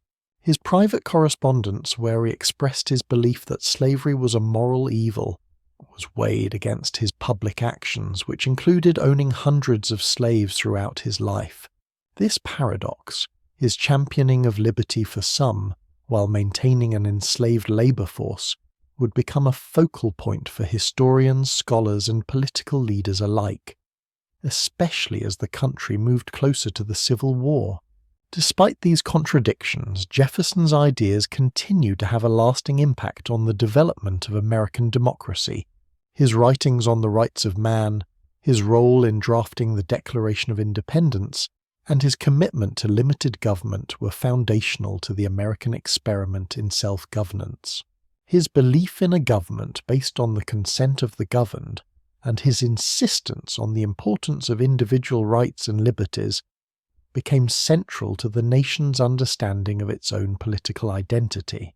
As the United States expanded westward and continued to grow in influence, Jefferson's ideals were often invoked to justify the expansion of American territory and the spread of Republican principles. His vision of an agrarian republic, although not fully realized in his lifetime, was taken up by future generations who sought to preserve the nation's democratic ideals. His ideas also played a significant role in shaping the way Americans thought about the role of the federal government, particularly in terms of states' rights and the balance of power between the national government and the states. Jefferson's posthumous legacy also became a part of the broader cultural and intellectual history of the United States. His writings, especially the Declaration of Independence, were frequently cited by political leaders, activists, and social reformers who sought to advance the cause of liberty and justice. Jefferson's vision of equality, freedom, and the protection of natural rights became a touchstone for subsequent generations who fought for civil rights, women's rights, and other forms of social justice. In the 19th and 20th centuries, as debates over race, equality, and justice continued to evolve, Jefferson's legacy was re-examined in light of the changing political and social landscape. Some saw him as a flawed hero, whose ideals were ahead of his time but whose actions failed to live up to those ideals. Others viewed him as a symbol of the nation's original commitment to freedom, even as that freedom was not extended to all people. The complexity of Jefferson's legacy, the combination of his visionary contributions to American democracy and his personal involvement in slavery, ensured that his memory would be the subject of ongoing debate. Ultimately, Thomas Jefferson's legacy is one of profound contradiction. He was a man of great intellect, a visionary who played a crucial role in the formation of the United States and in shaping its democratic ideals. Yet he was also a man whose actions, particularly with regard to slavery, remained deeply problematic. His contributions to the nation are undeniable, but his failure to fully address the moral and political implications of slavery continues to complicate his place in American history. As the United States moves forward, Jefferson's legacy remains a subject of reflection and re-evaluation. His life and work continue to inspire Americans to think critically about the nation's ideals and the ways in which they have been realized or not realized in practice. Jefferson's influence on the United States is enduring, and his contributions to the shaping of American democracy will continue to be felt for generations to come. As the years passed and the nation grew, Thomas Jefferson's influence remained a foundational force in shaping the course of American history. Although he passed away in 1826, his vision for the United States continued to resonate in the evolving political, social, and cultural landscape of the nation. Jefferson's legacy, though complicated by his personal contradictions, such as his ownership of slaves, remains central to the story of American liberty, democracy, and republicanism. Jefferson's vision of a nation of independent farmers, grounded in agrarianism, limited government, and the protection of natural rights, was a guiding force for the country's early development. His belief that the strength of the republic lay in the hands of the common people, particularly landowners, became a cornerstone of early American political thought. His ideas shaped the debates over the nature of the American government, the relationship between the states and the federal government, and the future of the nation's economic and social structure. One of Jefferson's most lasting contributions was his role in drafting the Declaration of Independence in 1776. The Declaration became not only a statement of American independence, but also a moral and philosophical foundation for the United States. Jefferson's assertion that all men are created equal and endowed with unalienable rights to life, liberty, and the pursuit of happiness remains a powerful, enduring idea in the American ethos. The Declaration's ideals have been invoked by generations of Americans, from abolitionists to civil rights activists, as they fought for justice and equality in the face of social, racial, and political challenges. As the United States grew into a more complex and industrialized society in the 19th and 20th centuries, Jefferson's agrarian vision was increasingly challenged by the forces of urbanization, industrialization, and expansionism. His ideal of a nation of farmers became less realistic in the face of the rapidly changing landscape of the United States. Yet, Jefferson's belief in the importance of liberty, personal responsibility, and the right of citizens to govern themselves continued to guide political debates and policy decisions well into the 19th and 20th centuries.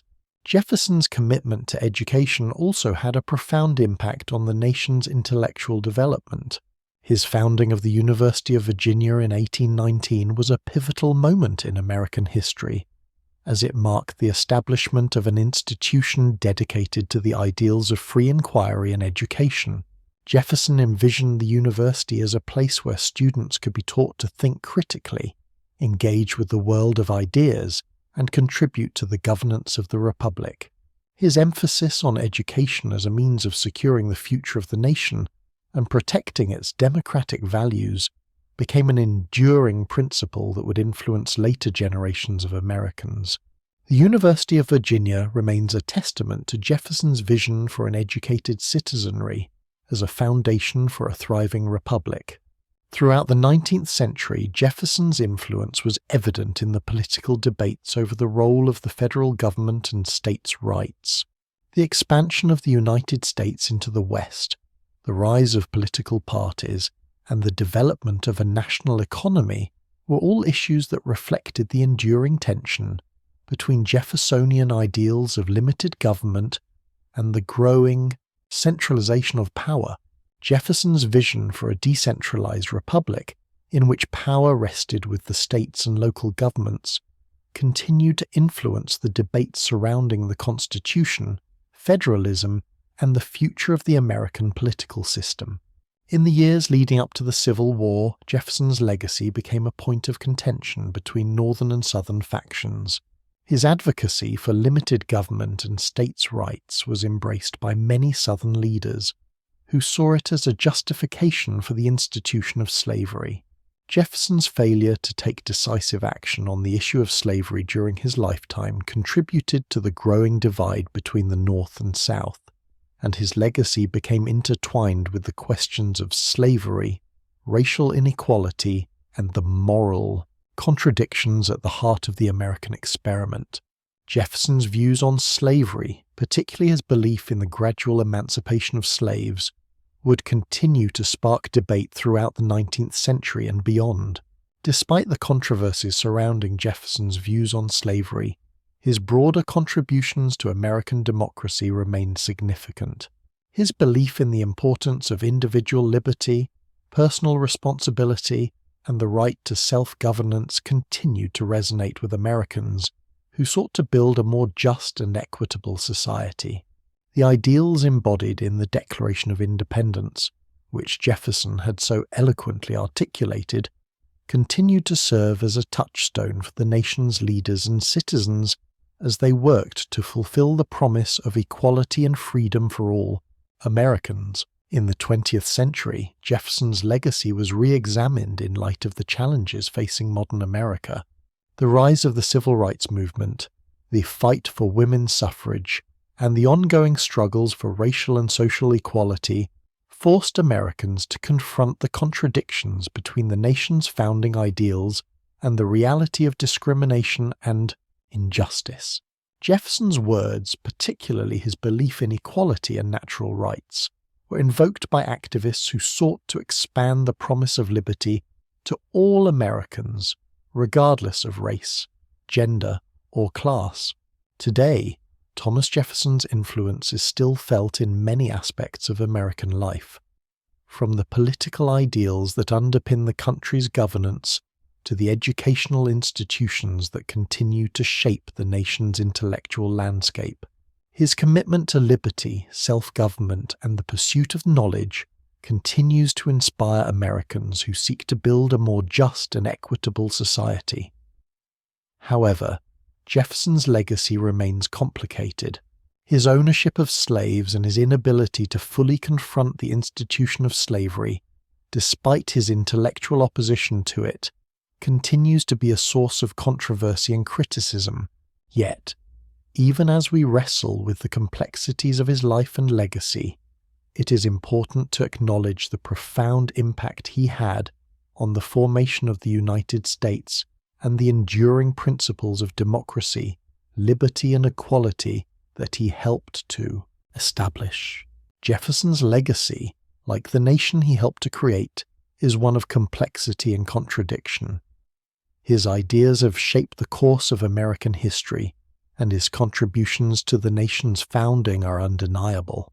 As we continue to grapple with the challenges of our own time, we can look to Jefferson's words and actions for guidance and inspiration. His vision for a nation built on the principles of liberty, equality, and self-governance remains a powerful and enduring force in the ongoing story of the United States. In 1803, President Thomas Jefferson faced one of the most significant decisions of his political career. The United States, still a young nation, had already fought for its independence, but the future of the country remained uncertain. The United States was relatively small, confined to the eastern seaboard, with the vast western territories largely uncharted. But Jefferson, ever the visionary, saw an opportunity to secure the future of the Republic through expansion, a vision that would eventually alter the course of American history. The opportunity came in the form of the Louisiana Territory, a vast expanse of land stretching from the Mississippi River to the Rocky Mountains. Originally claimed by France, the territory had been ceded to Spain in the late 18th century, before being returned to France in 1800 under Napoleon Bonaparte's rule. France at the time was engaged in wars throughout Europe, and Jefferson was uncertain about how France might approach its newly regained territory. While Jefferson had always believed in the importance of a small agrarian republic, he also recognized that securing the western frontier was crucial to the United States' future. Napoleon, looking for funds to finance his European campaigns, offered to sell the territory to the United States. Jefferson saw this as a unique opportunity to double the size of the nation and secure its future for generations to come. The decision, however, was not without internal conflict. As a strict constructionist, Jefferson believed in adhering to the Constitution as it was written, and the document did not explicitly grant the president the power to acquire land from foreign nations. Jefferson, whose vision for the country had been based on a limited federal government, faced a dilemma. Should he remain true to his constitutional principles, or should he act in the nation's best interest and risk overstepping his constitutional bounds? After careful deliberation and consultation with his advisers, Jefferson decided to move forward with the purchase. He believed that the acquisition of such a vast and fertile territory would provide land for future generations of farmers, secure the western border of the nation, and ensure that the United States would have a permanent and powerful presence in the continent.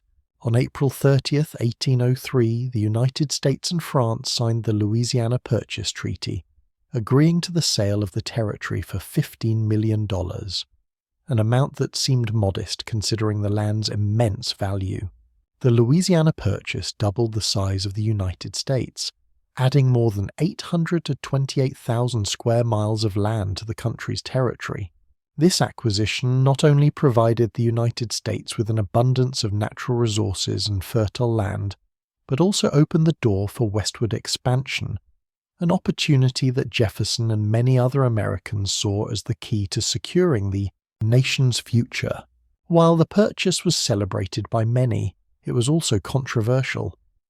Critics argued that Jefferson had exceeded his constitutional authority, as the Constitution did not explicitly provide for the purchase of foreign land. Some also questioned whether the United States, with its already growing population and resources, could effectively govern and protect such an expansive territory. Furthermore, there were concerns about how the acquisition would affect the Native American populations living in the newly acquired lands, and whether slavery would expand westward with the addition of new territories. Despite the controversy, the Louisiana Purchase marked a pivotal moment in the history of the United States. The acquisition provided Americans with access to vast tracts of land that would become the backbone of the nation's agricultural economy. It also opened the door for westward expansion and exploration, creating the opportunity for future generations of Americans to settle and cultivate the land. In addition to the purchase itself, Jefferson took further steps to ensure that the United States could fully capitalize on this newfound territory. He authorized the Lewis and Clark expedition, led by Meriwether Lewis and William Clark, to explore the newly acquired land and chart a route to the Pacific Ocean. The expedition, which began in 1804, was one of the most significant scientific and geographical undertakings in American history. It provided invaluable information about the geography, natural resources, and indigenous peoples of the Western Territories, paving the way for further exploration and settlement. While the Louisiana Purchase was a triumph of Jefferson's vision for an agrarian republic, it was also a moment of complexity. Jefferson, who had long been an advocate for limited government, had taken an extraordinary step by expanding the power of the federal government. His decision to approve the purchase, which went against his earlier beliefs about the Constitution, would become one of the most significant contradictions in his legacy. Yet, despite this contradiction, Jefferson remained steadfast in his belief that the acquisition of the Louisiana Territory was in the best interest of the nation, even if it meant overstepping his previous political principles. The Louisiana Purchase set the stage for the United States to become a continental power. The acquisition allowed for the exploration and settlement of the West, and it ultimately led to the formation of new states and territories. The purchase also strengthened the country's economy, providing the foundation for a growing agricultural sector and expanding trade routes. The nation's expansion westward would continue throughout the 19th century, with the establishment of the Oregon Territory, the annexation of Texas, and the acquisition of land following the Mexican-American War. In many ways, the Louisiana Purchase can be seen as a defining moment in American history, one that reflected Jefferson's vision for the United States and his willingness to act boldly for the future of the nation. Though it was a controversial decision at the time, it helped to secure the country's position as a growing, dynamic nation.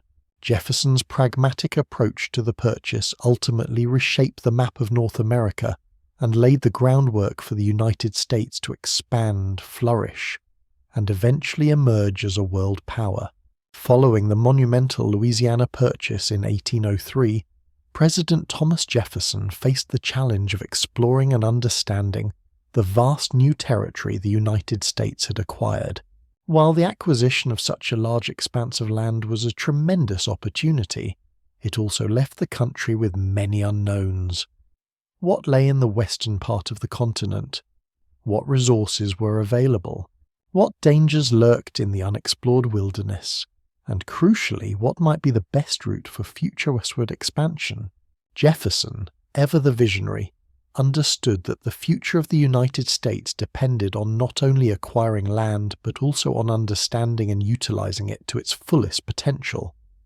The answer to these questions lay in exploration. With his characteristic foresight, Jefferson decided to send an expedition to survey the newly purchased territory and find a route to the Pacific Ocean. This expedition, led by Meriwether Lewis and William Clark, would become one of the most important and transformative undertakings in American history. Meriwether Lewis, a young army captain and Jefferson's personal secretary, was selected to lead the expedition. Lewis had extensive knowledge of military strategy, survival in the wilderness, and scientific inquiry, making him well suited to the task. Jefferson appointed William Clark, his former commanding officer, to join the mission as co-leader. Clark's experience in frontier exploration and his skills in map-making complemented Lewis's talents, making them an ideal team to undertake the expedition. The expedition, known as the Lewis and Clark Expedition or the Corps of Discovery, began its journey in May 1804. The team set out from St. Louis, Missouri, with the goal of exploring the Missouri River, finding a route to the Pacific Ocean, and documenting the geography, natural resources, and indigenous peoples of the Western Territories. Jefferson's instructions were clear. The expedition was to gather as much information as possible about the land, the flora and fauna, and the potential for trade and settlement. Over the course of the next 2.5 years, Lewis and Clark would travel over 8,000 miles, crossing the continent and experiencing some of the most difficult terrain and challenging conditions imaginable. The journey was arduous and fraught with danger. The expedition faced challenges from harsh weather, dangerous wildlife, treacherous rivers, and difficult mountainous terrain. The explorers also encountered numerous Native American tribes, some of whom were friendly and willing to trade, while others were more wary and hostile. Despite the hardships, the Corps of Discovery achieved remarkable success. They made contact with over 50 Native American tribes, forging essential diplomatic relations that would prove beneficial for future expansion. They catalogued hundreds of plant and animal species previously unknown to Europeans, contributing significantly to the scientific understanding of the region. They also mapped the course of the Missouri River, its tributaries, and the surrounding landscape, laying the groundwork for future settlers who would follow in their path. One of the most significant accomplishments of the expedition was the discovery of the Rocky Mountains, which had been an unknown barrier to westward expansion. The Corps of Discovery had to cross these mountains to reach the Pacific, and this segment of their journey tested their endurance and resolve. The expedition's passage through the Rockies was a defining moment in their journey, and it marked the point at which they realized the vastness and complexity of the territory they were exploring. Perhaps the most celebrated moment of the expedition came when, after crossing the mountains and navigating through the rugged terrain, Lewis and Clark finally reached the Pacific Ocean in November 1805. The journey had taken them more than a year and a half, and the explorers were understandably exhausted. Yet their arrival at the Pacific represented the fulfillment of Jefferson's vision, a transcontinental nation that would one day stretch from the Atlantic to the Pacific. The Corps of Discovery spent the winter of 1805 to 1806 on the Pacific coast, where they established a temporary fort and gathered more information about the land. By the time they returned to St.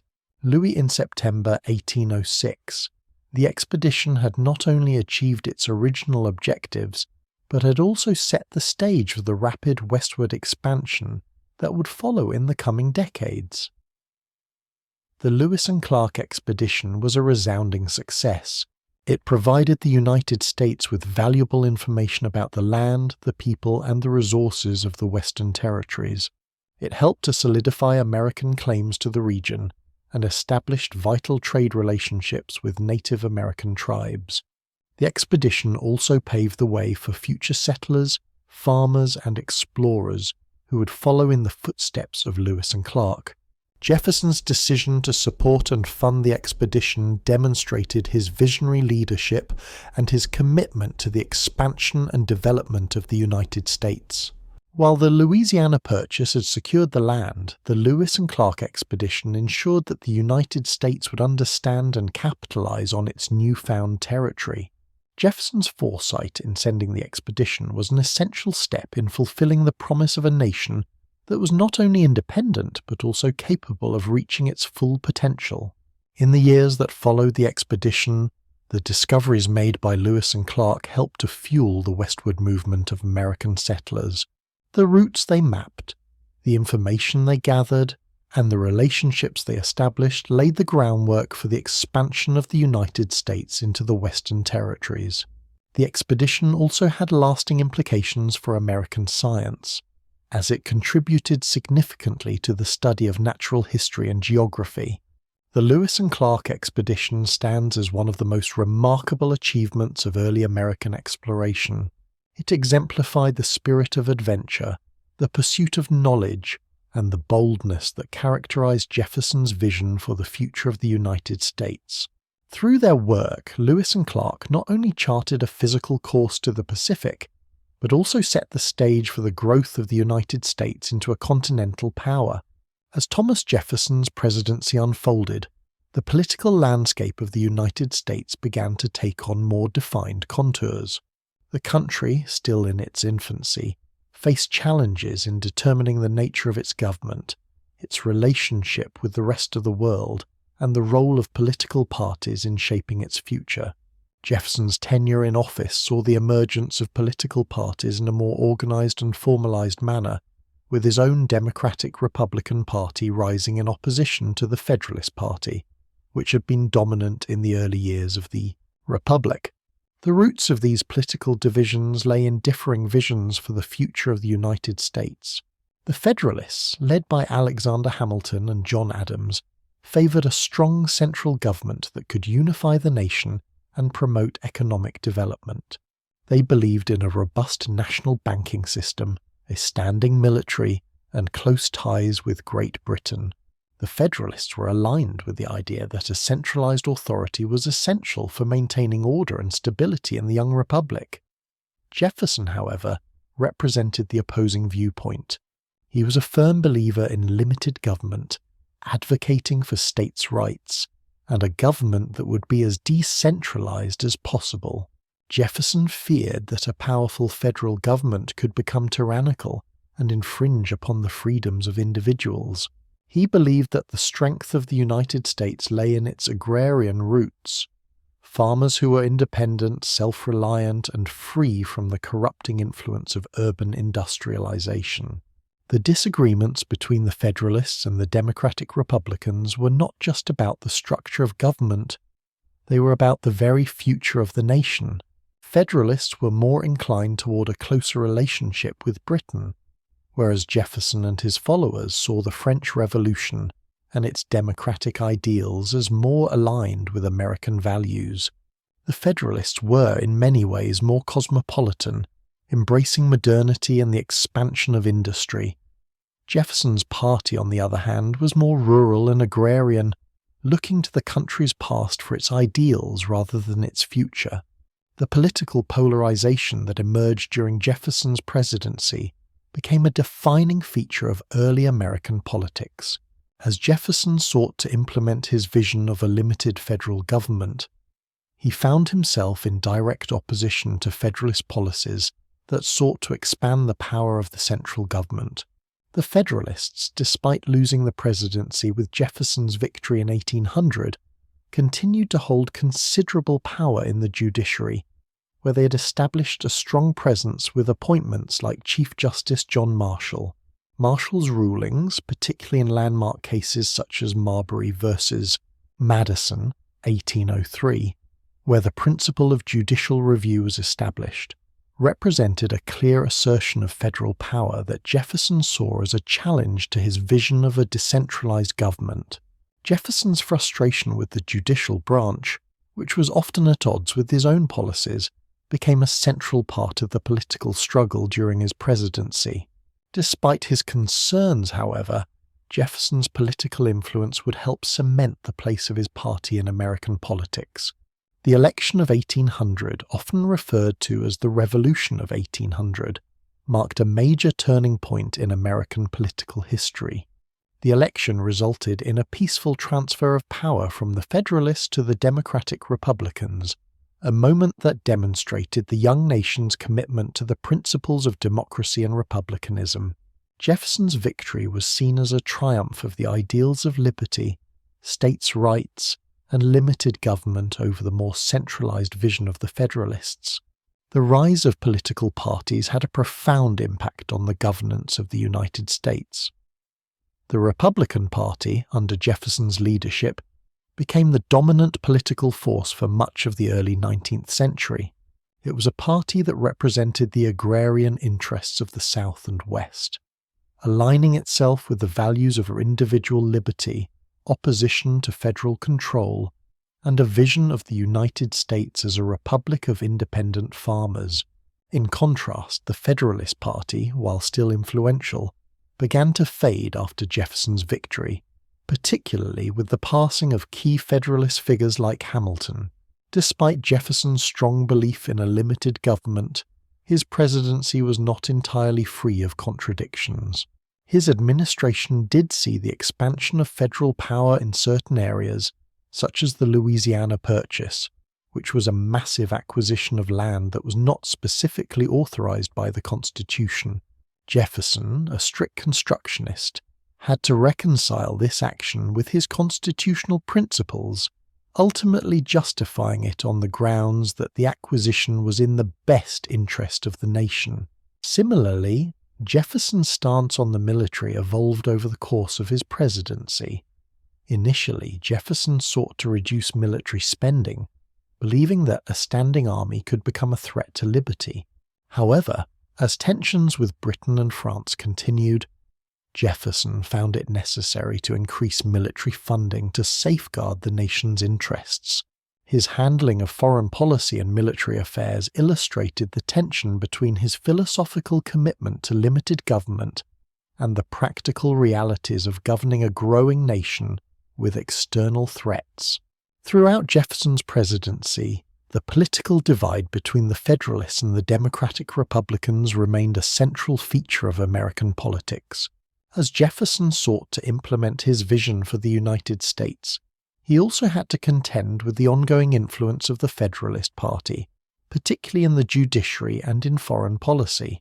However, Jefferson's political philosophy centered on states' rights, limited government, and agrarianism continued to resonate with the American public, particularly in the southern and western states, and laid the foundation for the future of the nation. The party system that emerged during Jefferson's presidency helped to shape the trajectory of American politics in the 19th century. Though Jefferson and his successors would face challenges in navigating the divisions between federalism and states' rights, the Republican Party's dominance and commitment to agrarian values would remain a central force in American political life until the Civil War. In the early years of the 19th century, the United States found itself caught in the middle of a bitter conflict between two of the world's greatest powers, Great Britain and France. Both nations sought to dominate the seas and engage in maritime warfare, and both were determined to restrict American trade to further their own interests. For Jefferson, the question of how to respond to these foreign challenges became a defining moment of his second term in office.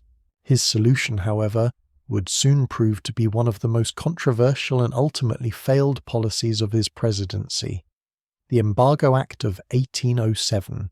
The roots of the Embargo Act lay in the ongoing tensions between Britain and France, who'd been at war with each other for nearly a decade. Both nations imposed restrictions on American trade, seeking to weaken their enemy by cutting off supplies from neutral countries like the United States. Britain in particular engaged in the practice of impressment, forcibly taking American sailors and compelling them to serve in the British Navy. At the same time, Napoleon's France seized American ships in an effort to prevent trade with Britain. The United States, as a neutral nation, found itself increasingly caught in the crossfire of this European conflict. Jefferson, a staunch believer in the principles of neutrality and avoiding foreign entanglements, sought to find a peaceful solution to the crisis. He believed that America should not be drawn into the war, and that the best way to force Britain and France to respect American sovereignty was to use economic leverage. Instead of resorting to military action, Jefferson proposed an economic embargo, a complete ban on all American exports to foreign nations. By cutting off trade, he hoped to pressure Britain and France into respecting American rights without resorting to war. The Embargo Act was passed by Congress in December 1807, and it went into effect in early 1808. Under the terms of the law, American merchants were forbidden from trading with any foreign nation. Jefferson believed that this economic isolation would be more damaging to Britain and France than to the United States, since both nations relied heavily on American goods, especially agricultural products like cotton, tobacco, and wheat. Jefferson also hoped that the embargo would rally the American people around the cause of neutrality and independence. Initially, Jefferson and his supporters believed that the Embargo Act would force Britain and France to back down and respect American neutrality. However, the policy soon proved to be a disaster. Rather than hurting Britain and France, the embargo primarily harmed American merchants, sailors, and farmers. The United States was still a young and developing nation, and its economy was highly dependent on trade. With the embargo in place, American exports plummeted, and industries that relied on international trade, especially those in New England, were devastated. American ports were emptied, ships sat idle in harbours, and unemployment rates soared as businesses shut down in response to the sudden loss of revenue. The economic impact of the embargo was felt most acutely in New England, where many merchants and ship owners depended on trade with Europe. The region's economy, which had prospered on international trade, was brought to its knees by the embargo. Many in New England saw the policy as a direct threat to their livelihoods and began to openly defy the embargo, engaging in illegal trade with foreign nations. Jefferson's support in the region waned, and his efforts to maintain the embargo grew increasingly unpopular. In addition to its economic consequences, the Embargo Act also strained Jefferson's relationship with his political allies. Members of the Democratic-Republican Party, who had supported Jefferson's vision of limited government and a small agrarian republic, were now faced with the reality of an overreaching federal policy that was damaging to their constituents. Jefferson, who had always been cautious about federal power, now found himself presiding over an expansive economic intervention that many saw as a direct contradiction to his earlier beliefs. The failure of the Embargo Act became evident by 1809, when Jefferson's successor, James Madison, took office. The embargo had not only failed to force Britain and France to change their policies, but had also damaged the American economy.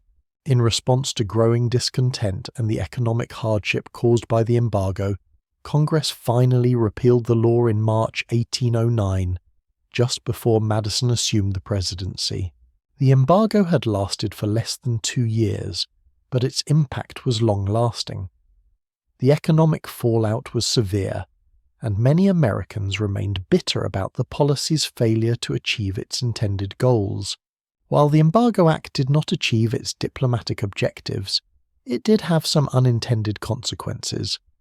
First, it demonstrated Jefferson's willingness to use economic measures as a tool of foreign policy, even if the results were not as expected. The embargo also forced many Americans to reconsider their dependence on foreign trade and sparked a desire to increase domestic manufacturing. In the years following the repeal of the embargo, there was a greater push for industrialization, particularly in the Northeast, as American manufacturers sought to reduce their reliance on imported goods. Despite the failures of the Embargo Act, Jefferson's commitment to neutrality and peaceful diplomacy remained a central part of his foreign policy philosophy. The experience also shaped his views on the role of the federal government in economic matters. Jefferson, who had long believed in a limited government, found himself grappling with the complexities of foreign relations and the limitations of economic power in achieving diplomatic goals. In the end, the Embargo Act of 1807 stands as one of the most significant policy failures of Jefferson's presidency. It was a well-intentioned effort to maintain American neutrality and protect American sovereignty without resorting to war. However, the policy's unintended consequences, an economic downturn, regional unrest, and widespread discontent, ultimately undermined Jefferson's presidency and his legacy as a leader who championed the rights of the people and the principles of liberty.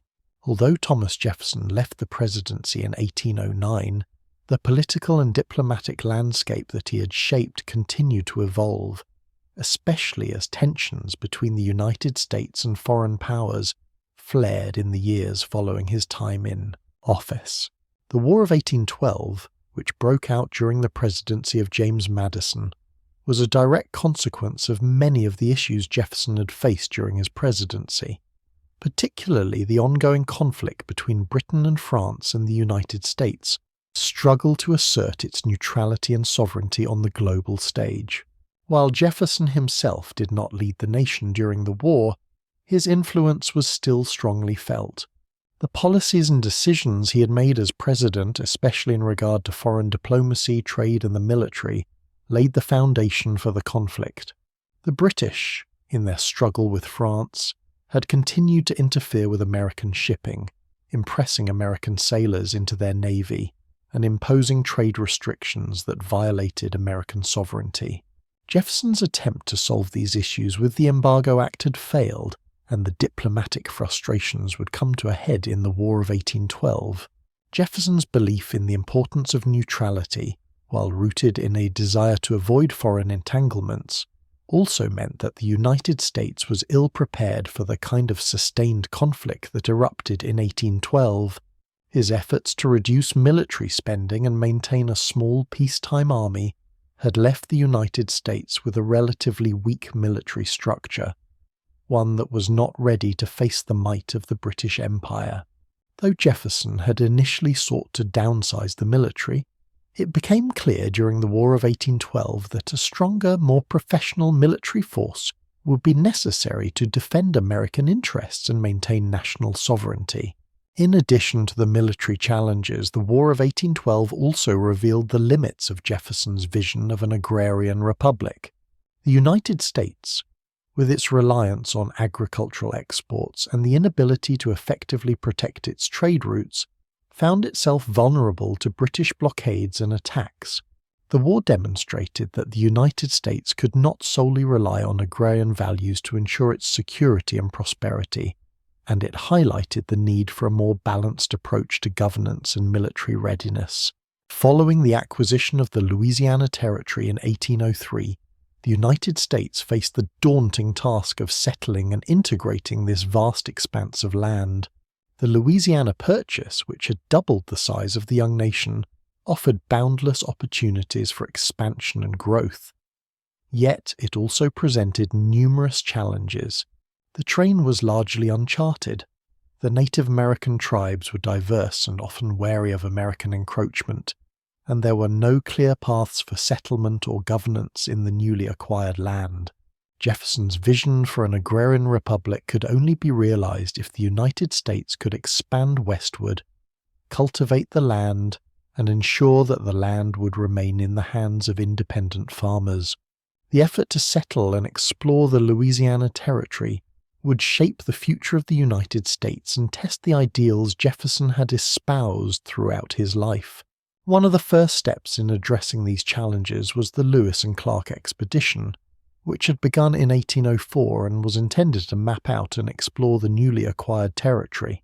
Jefferson had hoped that the expedition would help identify practical routes for westward expansion, catalogue the natural resources, and establish peaceful relations with Native American tribes. By the time Lewis and Clark completed their journey and returned in 1806, much valuable information had been gathered, but the land remained largely unsettled. Despite the success of the Lewis and Clark expedition, Jefferson realized that the next step in settling the land would require more than just exploration. It would require the active engagement of settlers, infrastructure, and a framework for governance. The remote nature of the land, with few established cities or trade routes, made settlement a difficult and costly endeavor. The vastness of the land also meant that the federal government had to devise ways to manage it, integrate it into the nation's economy, and provide services to the new settlers.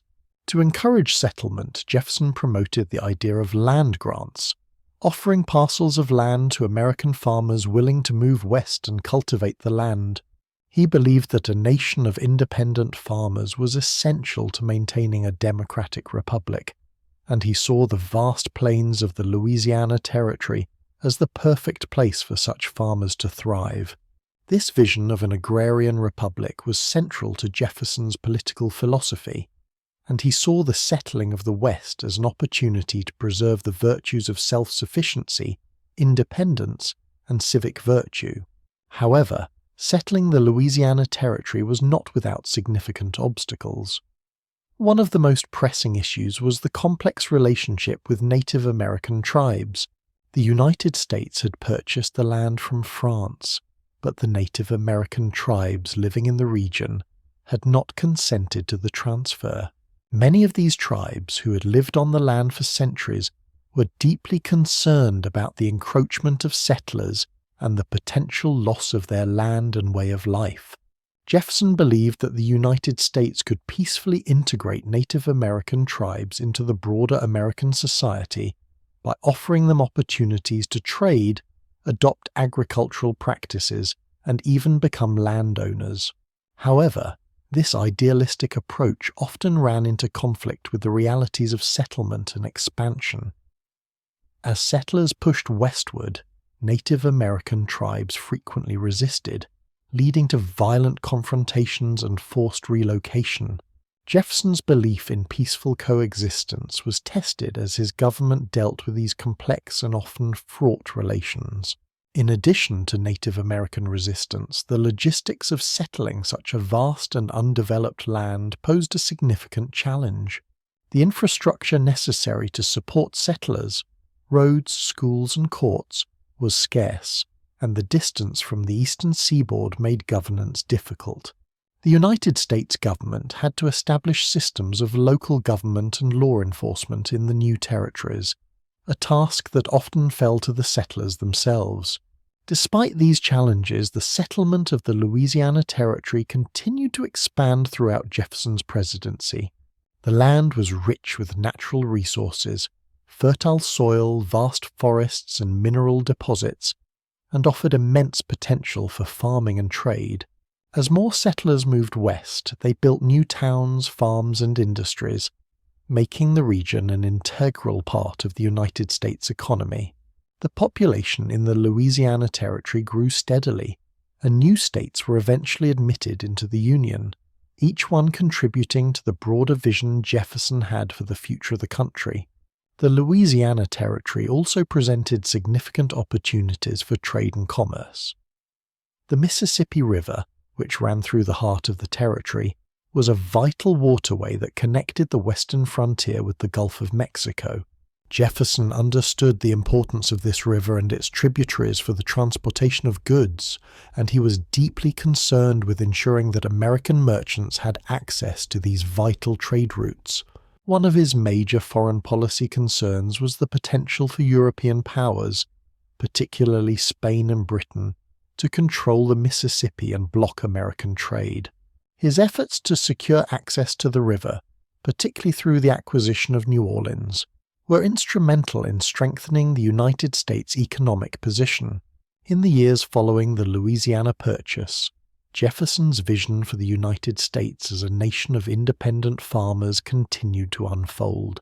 The settlement of the Western Territories helped to fulfill Jefferson's dream of a vast agrarian republic, and the success of this expansion solidified his belief that the future of the nation lay in the hands of farmers and landowners, not urban industrialists or centralized governments. While Jefferson's ideal of an agrarian republic would later be challenged by the forces of industrialization and urbanization, the early settlement of the Louisiana Territory was a direct manifestation of his vision for the country. The land that had once seemed like a vast, uncharted wilderness was being transformed into a thriving, self-sustaining part of the United States. The process of settling this territory would shape the character of the nation for years to come as settlers pushed further westward, carving out new opportunities for growth, trade, and development. Thomas Jefferson's vision for the United States was deeply influenced by his belief in agrarianism, the idea that the strength of the republic lay in its landowning farmers. Jefferson saw the American experiment as a unique opportunity to create a nation founded on principles of liberty, independence, and civic virtue.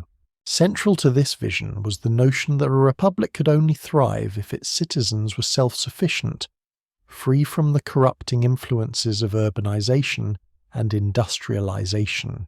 His ideal republic was one in which the majority of citizens would be independent farmers, cultivating the land and preserving the democratic values that he held dear.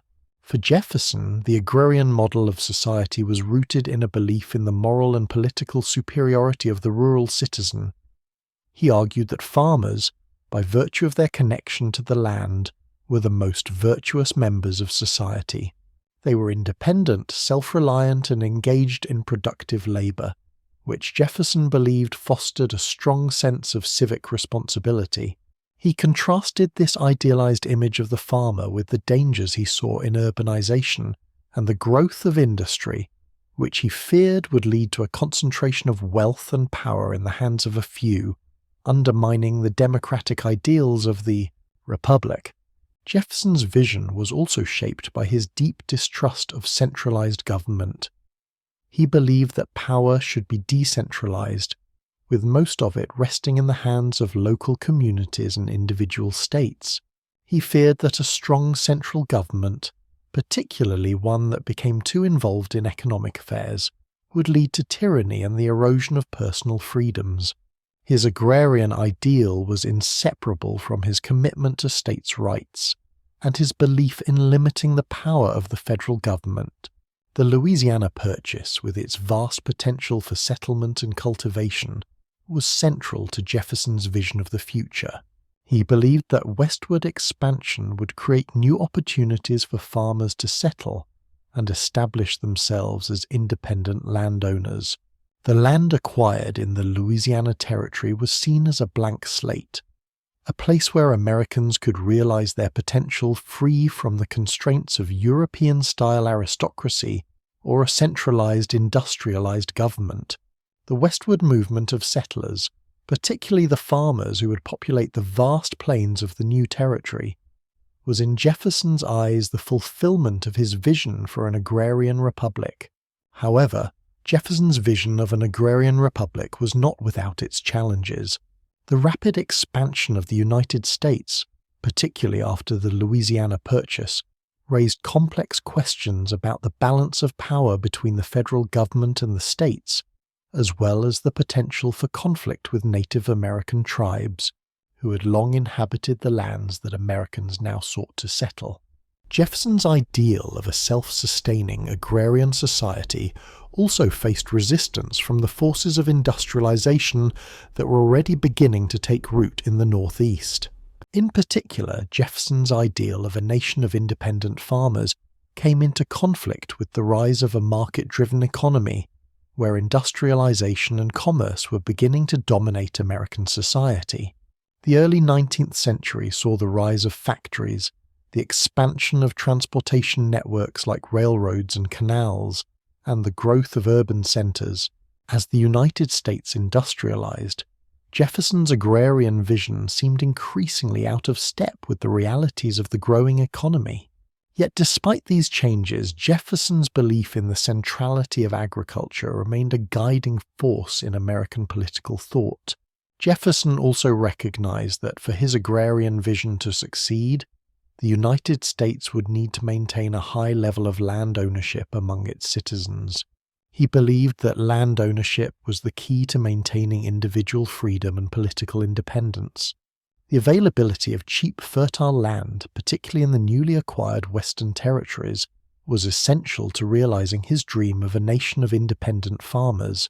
Jefferson promoted policies that would encourage land ownership, including land grants for settlers and the establishment of land laws that would make it easier for ordinary citizens to acquire land.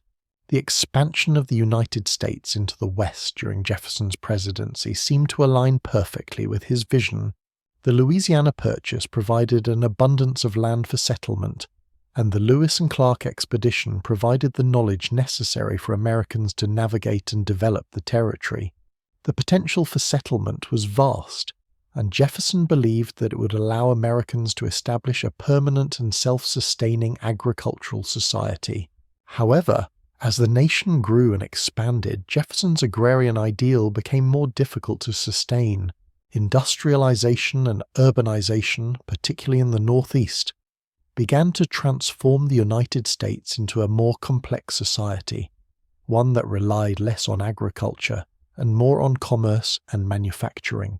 The tensions between agrarianism and industrialization became increasingly apparent, particularly during the presidency of Jefferson's successor, James Madison, and in the years leading up to the Civil War. The issue of slavery, which Jefferson had always hoped would eventually be abolished, became increasingly intertwined with the expansion of agriculture, particularly in the southern states. Jefferson's vision for the future of the United States remained influential, even as the country evolved in ways that he had not fully anticipated. His belief in a nation of independent farmers, a decentralized government, and a commitment to individual liberty continued to shape the political landscape throughout the 19th century. Yet, as industrialization took hold, and the issue of slavery became more pressing, Jefferson's agrarian ideal increasingly came into conflict with the forces of change and expansion. In retrospect, Jefferson's agrarian vision can be seen as both idealistic and prescient, a vision that captured the hopes and aspirations of a new nation seeking to define itself.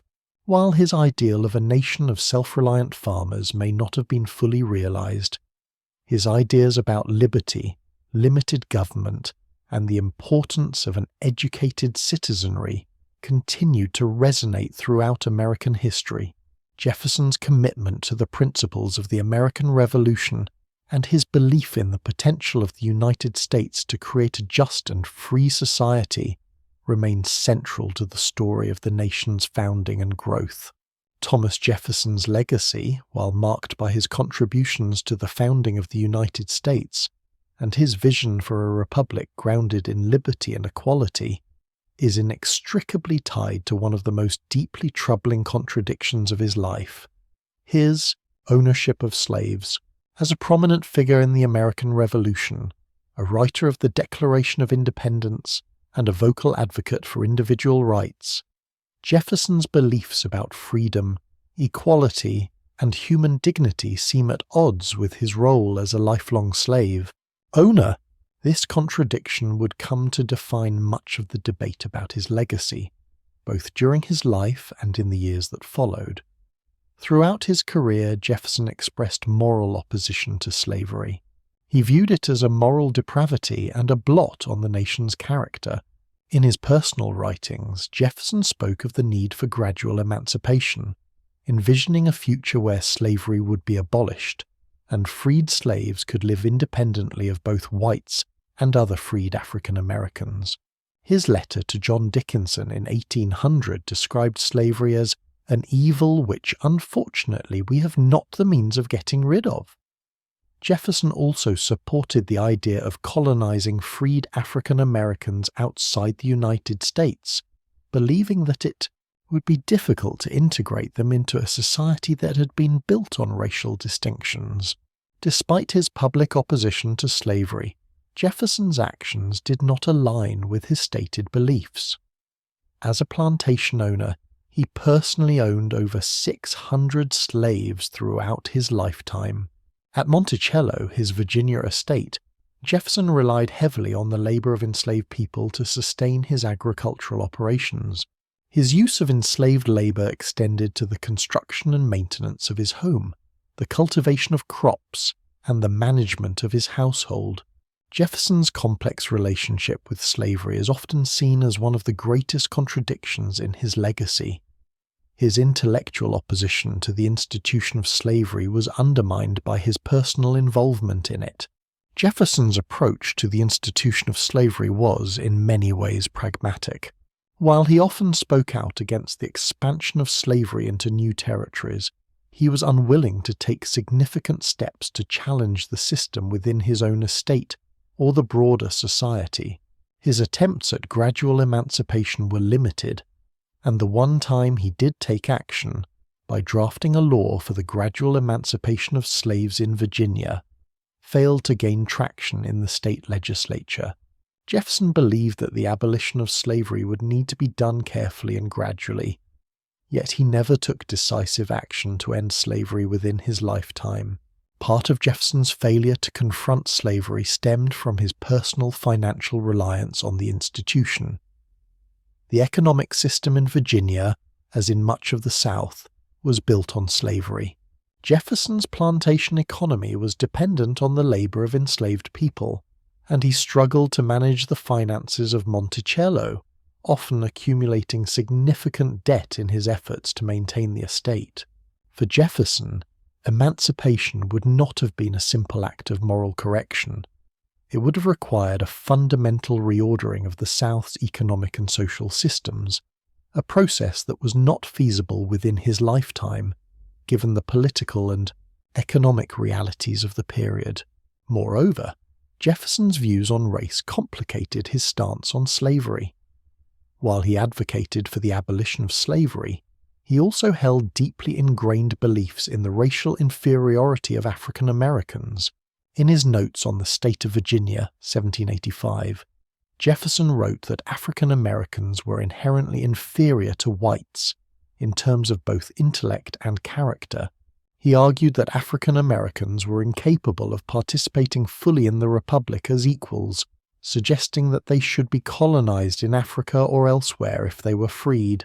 This racial prejudice influenced his policies regarding slavery, colonization, and emancipation, as he did not believe that African Americans could live harmoniously within a society dominated by white Americans. Despite these views, Jefferson's relationship with his own enslaved people was complicated. He had a long-term relationship with Sally Hemings, one of the enslaved women at Monticello, and it is widely accepted that Hemings bore several of Jefferson's children. The historical and genetic evidence suggests that Jefferson fathered at least 6 children with Hemings, all of whom were enslaved at Monticello. Jefferson's relationship with Hemings, though never openly acknowledged during his life, adds another layer of complexity to his legacy regarding slavery and race. The fact that Jefferson's relationship with Sally Hemings has remained a central point of historical and public discourse underscores the difficulty of reconciling his personal actions with his public ideals. Jefferson's contradictory stance on slavery, his moral opposition to the institution, coupled with his participation in it, continues to challenge our understanding of him as a statesman, an intellectual, and a man of the Enlightenment. In the years after Jefferson's death, his legacy on slavery became a key topic of debate. As the United States moved toward the Civil War, the question of slavery and its abolition dominated the national political discourse. Jefferson's words in the Declaration of Independence, that all men are created equal, were frequently cited by abolitionists and civil rights activists, but his own actions seemed to undermine the universality of these principles. Many saw Jefferson as a symbol of the nation's failure to live up to its ideals, while others viewed him as a tragic figure who, despite his many accomplishments, failed to free himself from the institution that contradicted his vision for the Republic. In the 20th and 21st centuries, scholars and historians have continued to wrestle with Jefferson's legacy on slavery. The recognition of Jefferson's intellectual contributions to the nation's founding has often been overshadowed by his role as a slave owner. The ongoing dialogue about Jefferson's life and actions reflects the complexities of American history, particularly with regard to the legacy of slavery and its enduring impact on American society. The contradictions in Jefferson's life challenge us to consider how the nation's founding ideals can coexist with the realities of its history, and how we can learn from both the strengths and failings of those who shaped the Republic. Thomas Jefferson's legacy, while rooted in the early years of the United States, continues to reverberate in modern American society, politics, and thought. His influence can be seen in the nation's continuing commitment to individual liberty, democratic governance, and the values of equality, even as his actions and personal contradictions have been re-evaluated in light of changing social and political realities. Jefferson's complex legacy invites both admiration and critique, and his ideas remain foundational to discussions on the role of government, the rights of citizens, and the future of American democracy. In the decades following Jefferson's death, the United States experienced significant political and social changes. The question of how to reconcile Jefferson's vision of a limited federal government and agrarian republic with the growing demands of industrialization, urbanization, and the expansion of federal power became central to the country's political debates. As the nation expanded westward and developed into a more complex society, Jefferson's belief in a small, decentralized government became increasingly at odds with the realities of managing a larger, more industrialized nation. Yet his principles of liberty, states' rights, and individual freedoms continue to be invoked in political debates, often serving as the foundation for conservative arguments about the role of government in modern society. Jefferson's commitment to limited government, a government that served the people and protected their natural rights, has been embraced by various political movements throughout American history. His advocacy for states' rights and his fear of a strong central government found a receptive audience among those who believed that too much federal power could lead to tyranny.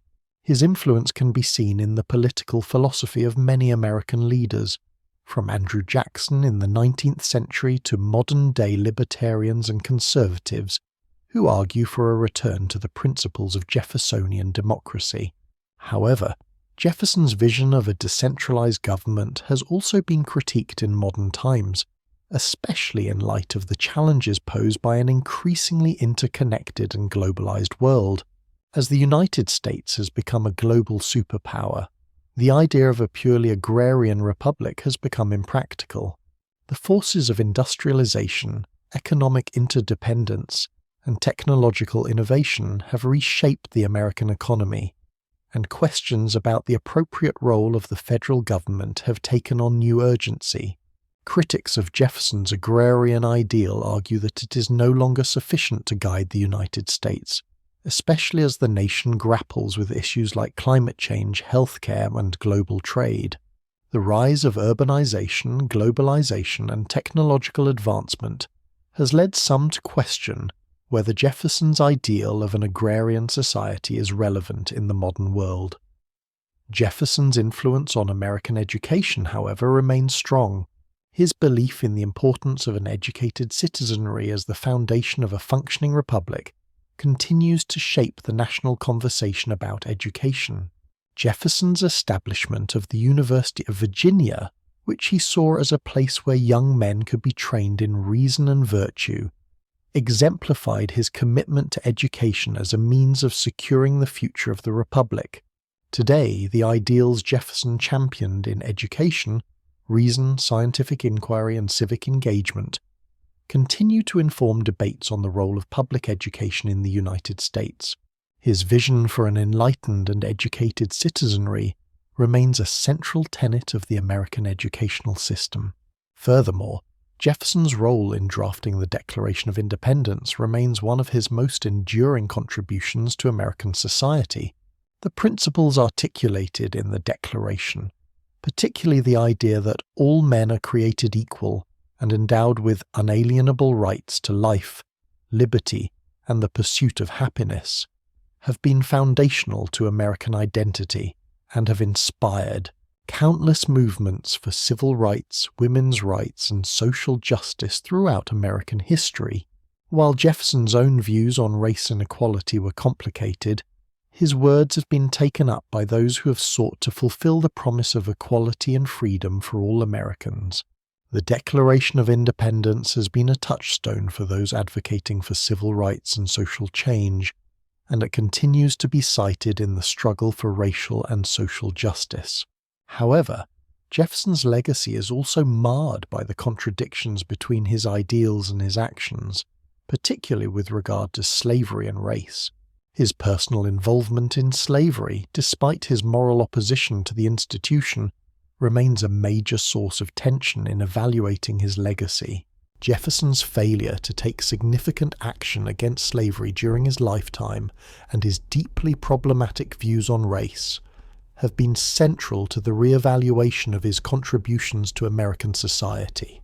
His ownership of slaves, particularly his relationship with Sally Hemings, has forced modern Americans to grapple with the gap between Jefferson's lofty ideals and the reality of his actions. This duality in his legacy, his status as a champion of liberty and equality on one hand, and his complicity in slavery on the other, remains a critical aspect of how he is remembered today. In recent years, there has been increasing recognition of the need to engage with the complexities of Jefferson's life and legacy. While he is undeniably one of the key architects of the American Republic, His views on race, his role as a slave owner, and his failure to fully confront the injustices of slavery continue to prompt difficult questions. Acknowledging the full scope of Jefferson's legacy requires an honest reckoning with both his contributions to American democracy and his moral failings. This process of re-evaluation is ongoing as Americans continue to wrestle with the contradictions in their nation's founding and its history. Despite the complexities of his legacy, Jefferson's influence on the United States remains profound. His vision for a republic founded on the principles of liberty, equality, and self-governance has shaped the course of American history and continues to inspire political thought and action. Jefferson's ideals may not have always been fully realized during his lifetime, and the nation has struggled with the contradictions inherent in his life. But his contributions to the founding of the United States are undeniable. As the nation continues to evolve and confront its challenges, Jefferson's ideas will remain a foundational part of the conversation about the nation's values, identity, and future. As we look back on the life of Thomas Jefferson, we see a figure whose contributions to the founding of the United States are unparalleled. A visionary leader, a statesman, and a philosopher, Jefferson helped to shape the core ideals that would define the American Republic for centuries. Yet, his legacy is not without complexity and contradiction. While he remains one of the most influential figures in American history, his personal involvement in the institution of slavery and his views on race cast a shadow over the more idealistic aspects of his life's work. Jefferson's role in drafting the Declaration of Independence is perhaps his most enduring contribution to American history. The words he penned in 1776 declaring that all men are created equal and that they are endowed with unalienable rights to life, liberty, and the pursuit of happiness, continue to resonate in the hearts of Americans and people around the world. These words became the foundation of American democracy and were later invoked by generations of activists, from abolitionists to civil rights leaders, who sought to fulfill the promise of equality and justice that Jefferson set forth. His articulation of the principles of individual liberty and self-governance became the blueprint for the nation's democratic experiment. As president, Jefferson's vision for the United States, embodied in his belief in a small, decentralized government and an agrarian republic, was put into practice, particularly through the Louisiana Purchase. The acquisition of the vast territory not only doubled the size of the nation, but also set in motion the westward expansion that would become a defining feature of American history. Jefferson's dedication to expanding the Republic, securing American sovereignty, and providing land for independent farmers was a reflection of his deeply held belief in the importance of the land and the self-sufficiency of the nation's citizens. However, Jefferson's vision of a republic founded on the principles of liberty and equality remains tangled with the institution of slavery. Jefferson's personal ownership of slaves, despite his moral opposition to the institution, continues to be a source of tension in evaluating his legacy. His failure to take more decisive action against slavery during his presidency, and his troubling views on race, views that were commonplace in his time but are deeply problematic by modern standards, complicate our understanding of his contributions. Jefferson's relationship with Sally Hemings, one of the enslaved women at Monticello, and the children he fathered with her further complicates his legacy. His silence on the issue of slavery, particularly when it came to confronting the moral and political implications of the institution, has led to ongoing debates about his place in American history. The United States that Jefferson helped to create was a republic defined by its commitment to liberty, individual rights, and democratic governance. His vision, grounded in Enlightenment principles, has had a lasting influence on the development of the nation. Yet, as the nation evolved and faced the challenges of industrialization, expansion, and the struggle for civil rights, Jefferson's vision of an agrarian, decentralized republic became increasingly difficult to maintain. The tensions between Jeffersonian ideals and the realities of an industrialized and urbanized society led to debates about the future of the Republic, debates that continue to shape the nation's political landscape. Despite these contradictions, Jefferson's intellectual legacy continues to be an integral part of American thought. His belief in the importance of education, particularly public education, as a means of preserving the Republic remains a foundational principle in American society. The University of Virginia, which he founded, stands as a testament to his commitment to creating an enlightened citizenry capable of governing itself. His contributions to the fields of philosophy, politics, and science continue to be studied, and his ideas about liberty, limited government, and individual rights are still central to the American political discourse. Jefferson's legacy is also seen in the continued struggle for equality and justice. While his words about liberty and equality were not fully realized in his lifetime, the ideals he espoused have inspired generations of Americans to fight for civil rights, women's rights, and social justice. The struggle to make Jefferson's ideals a reality has been a central theme in American history, and his legacy, despite its flaws, has been a source of inspiration for those who seek to create a more just and equitable society. In reflecting on Jefferson's life, we must acknowledge both the extraordinary accomplishments and the moral contradictions that defined him. He was a man of his time, shaped by the ideals and prejudices of his era, but his influence on the nation he helped to create is undeniable. Jefferson's vision for the United States, a republic founded on the principles of liberty, equality, and self-government, continues to guide the nation's path. Yet, as we move forward, it is crucial that we continue to confront the complexities of his legacy and recognize that the fight for the ideals he espoused is ongoing. Thomas Jefferson's legacy is one of both greatness and struggle. He was a visionary who helped to shape the nation's founding principles, but he was also a man whose actions did not always align with those ideals. His legacy challenges us to consider how we can live up to the promises of liberty, equality, and justice, even as we acknowledge the painful contradictions of our nation's history.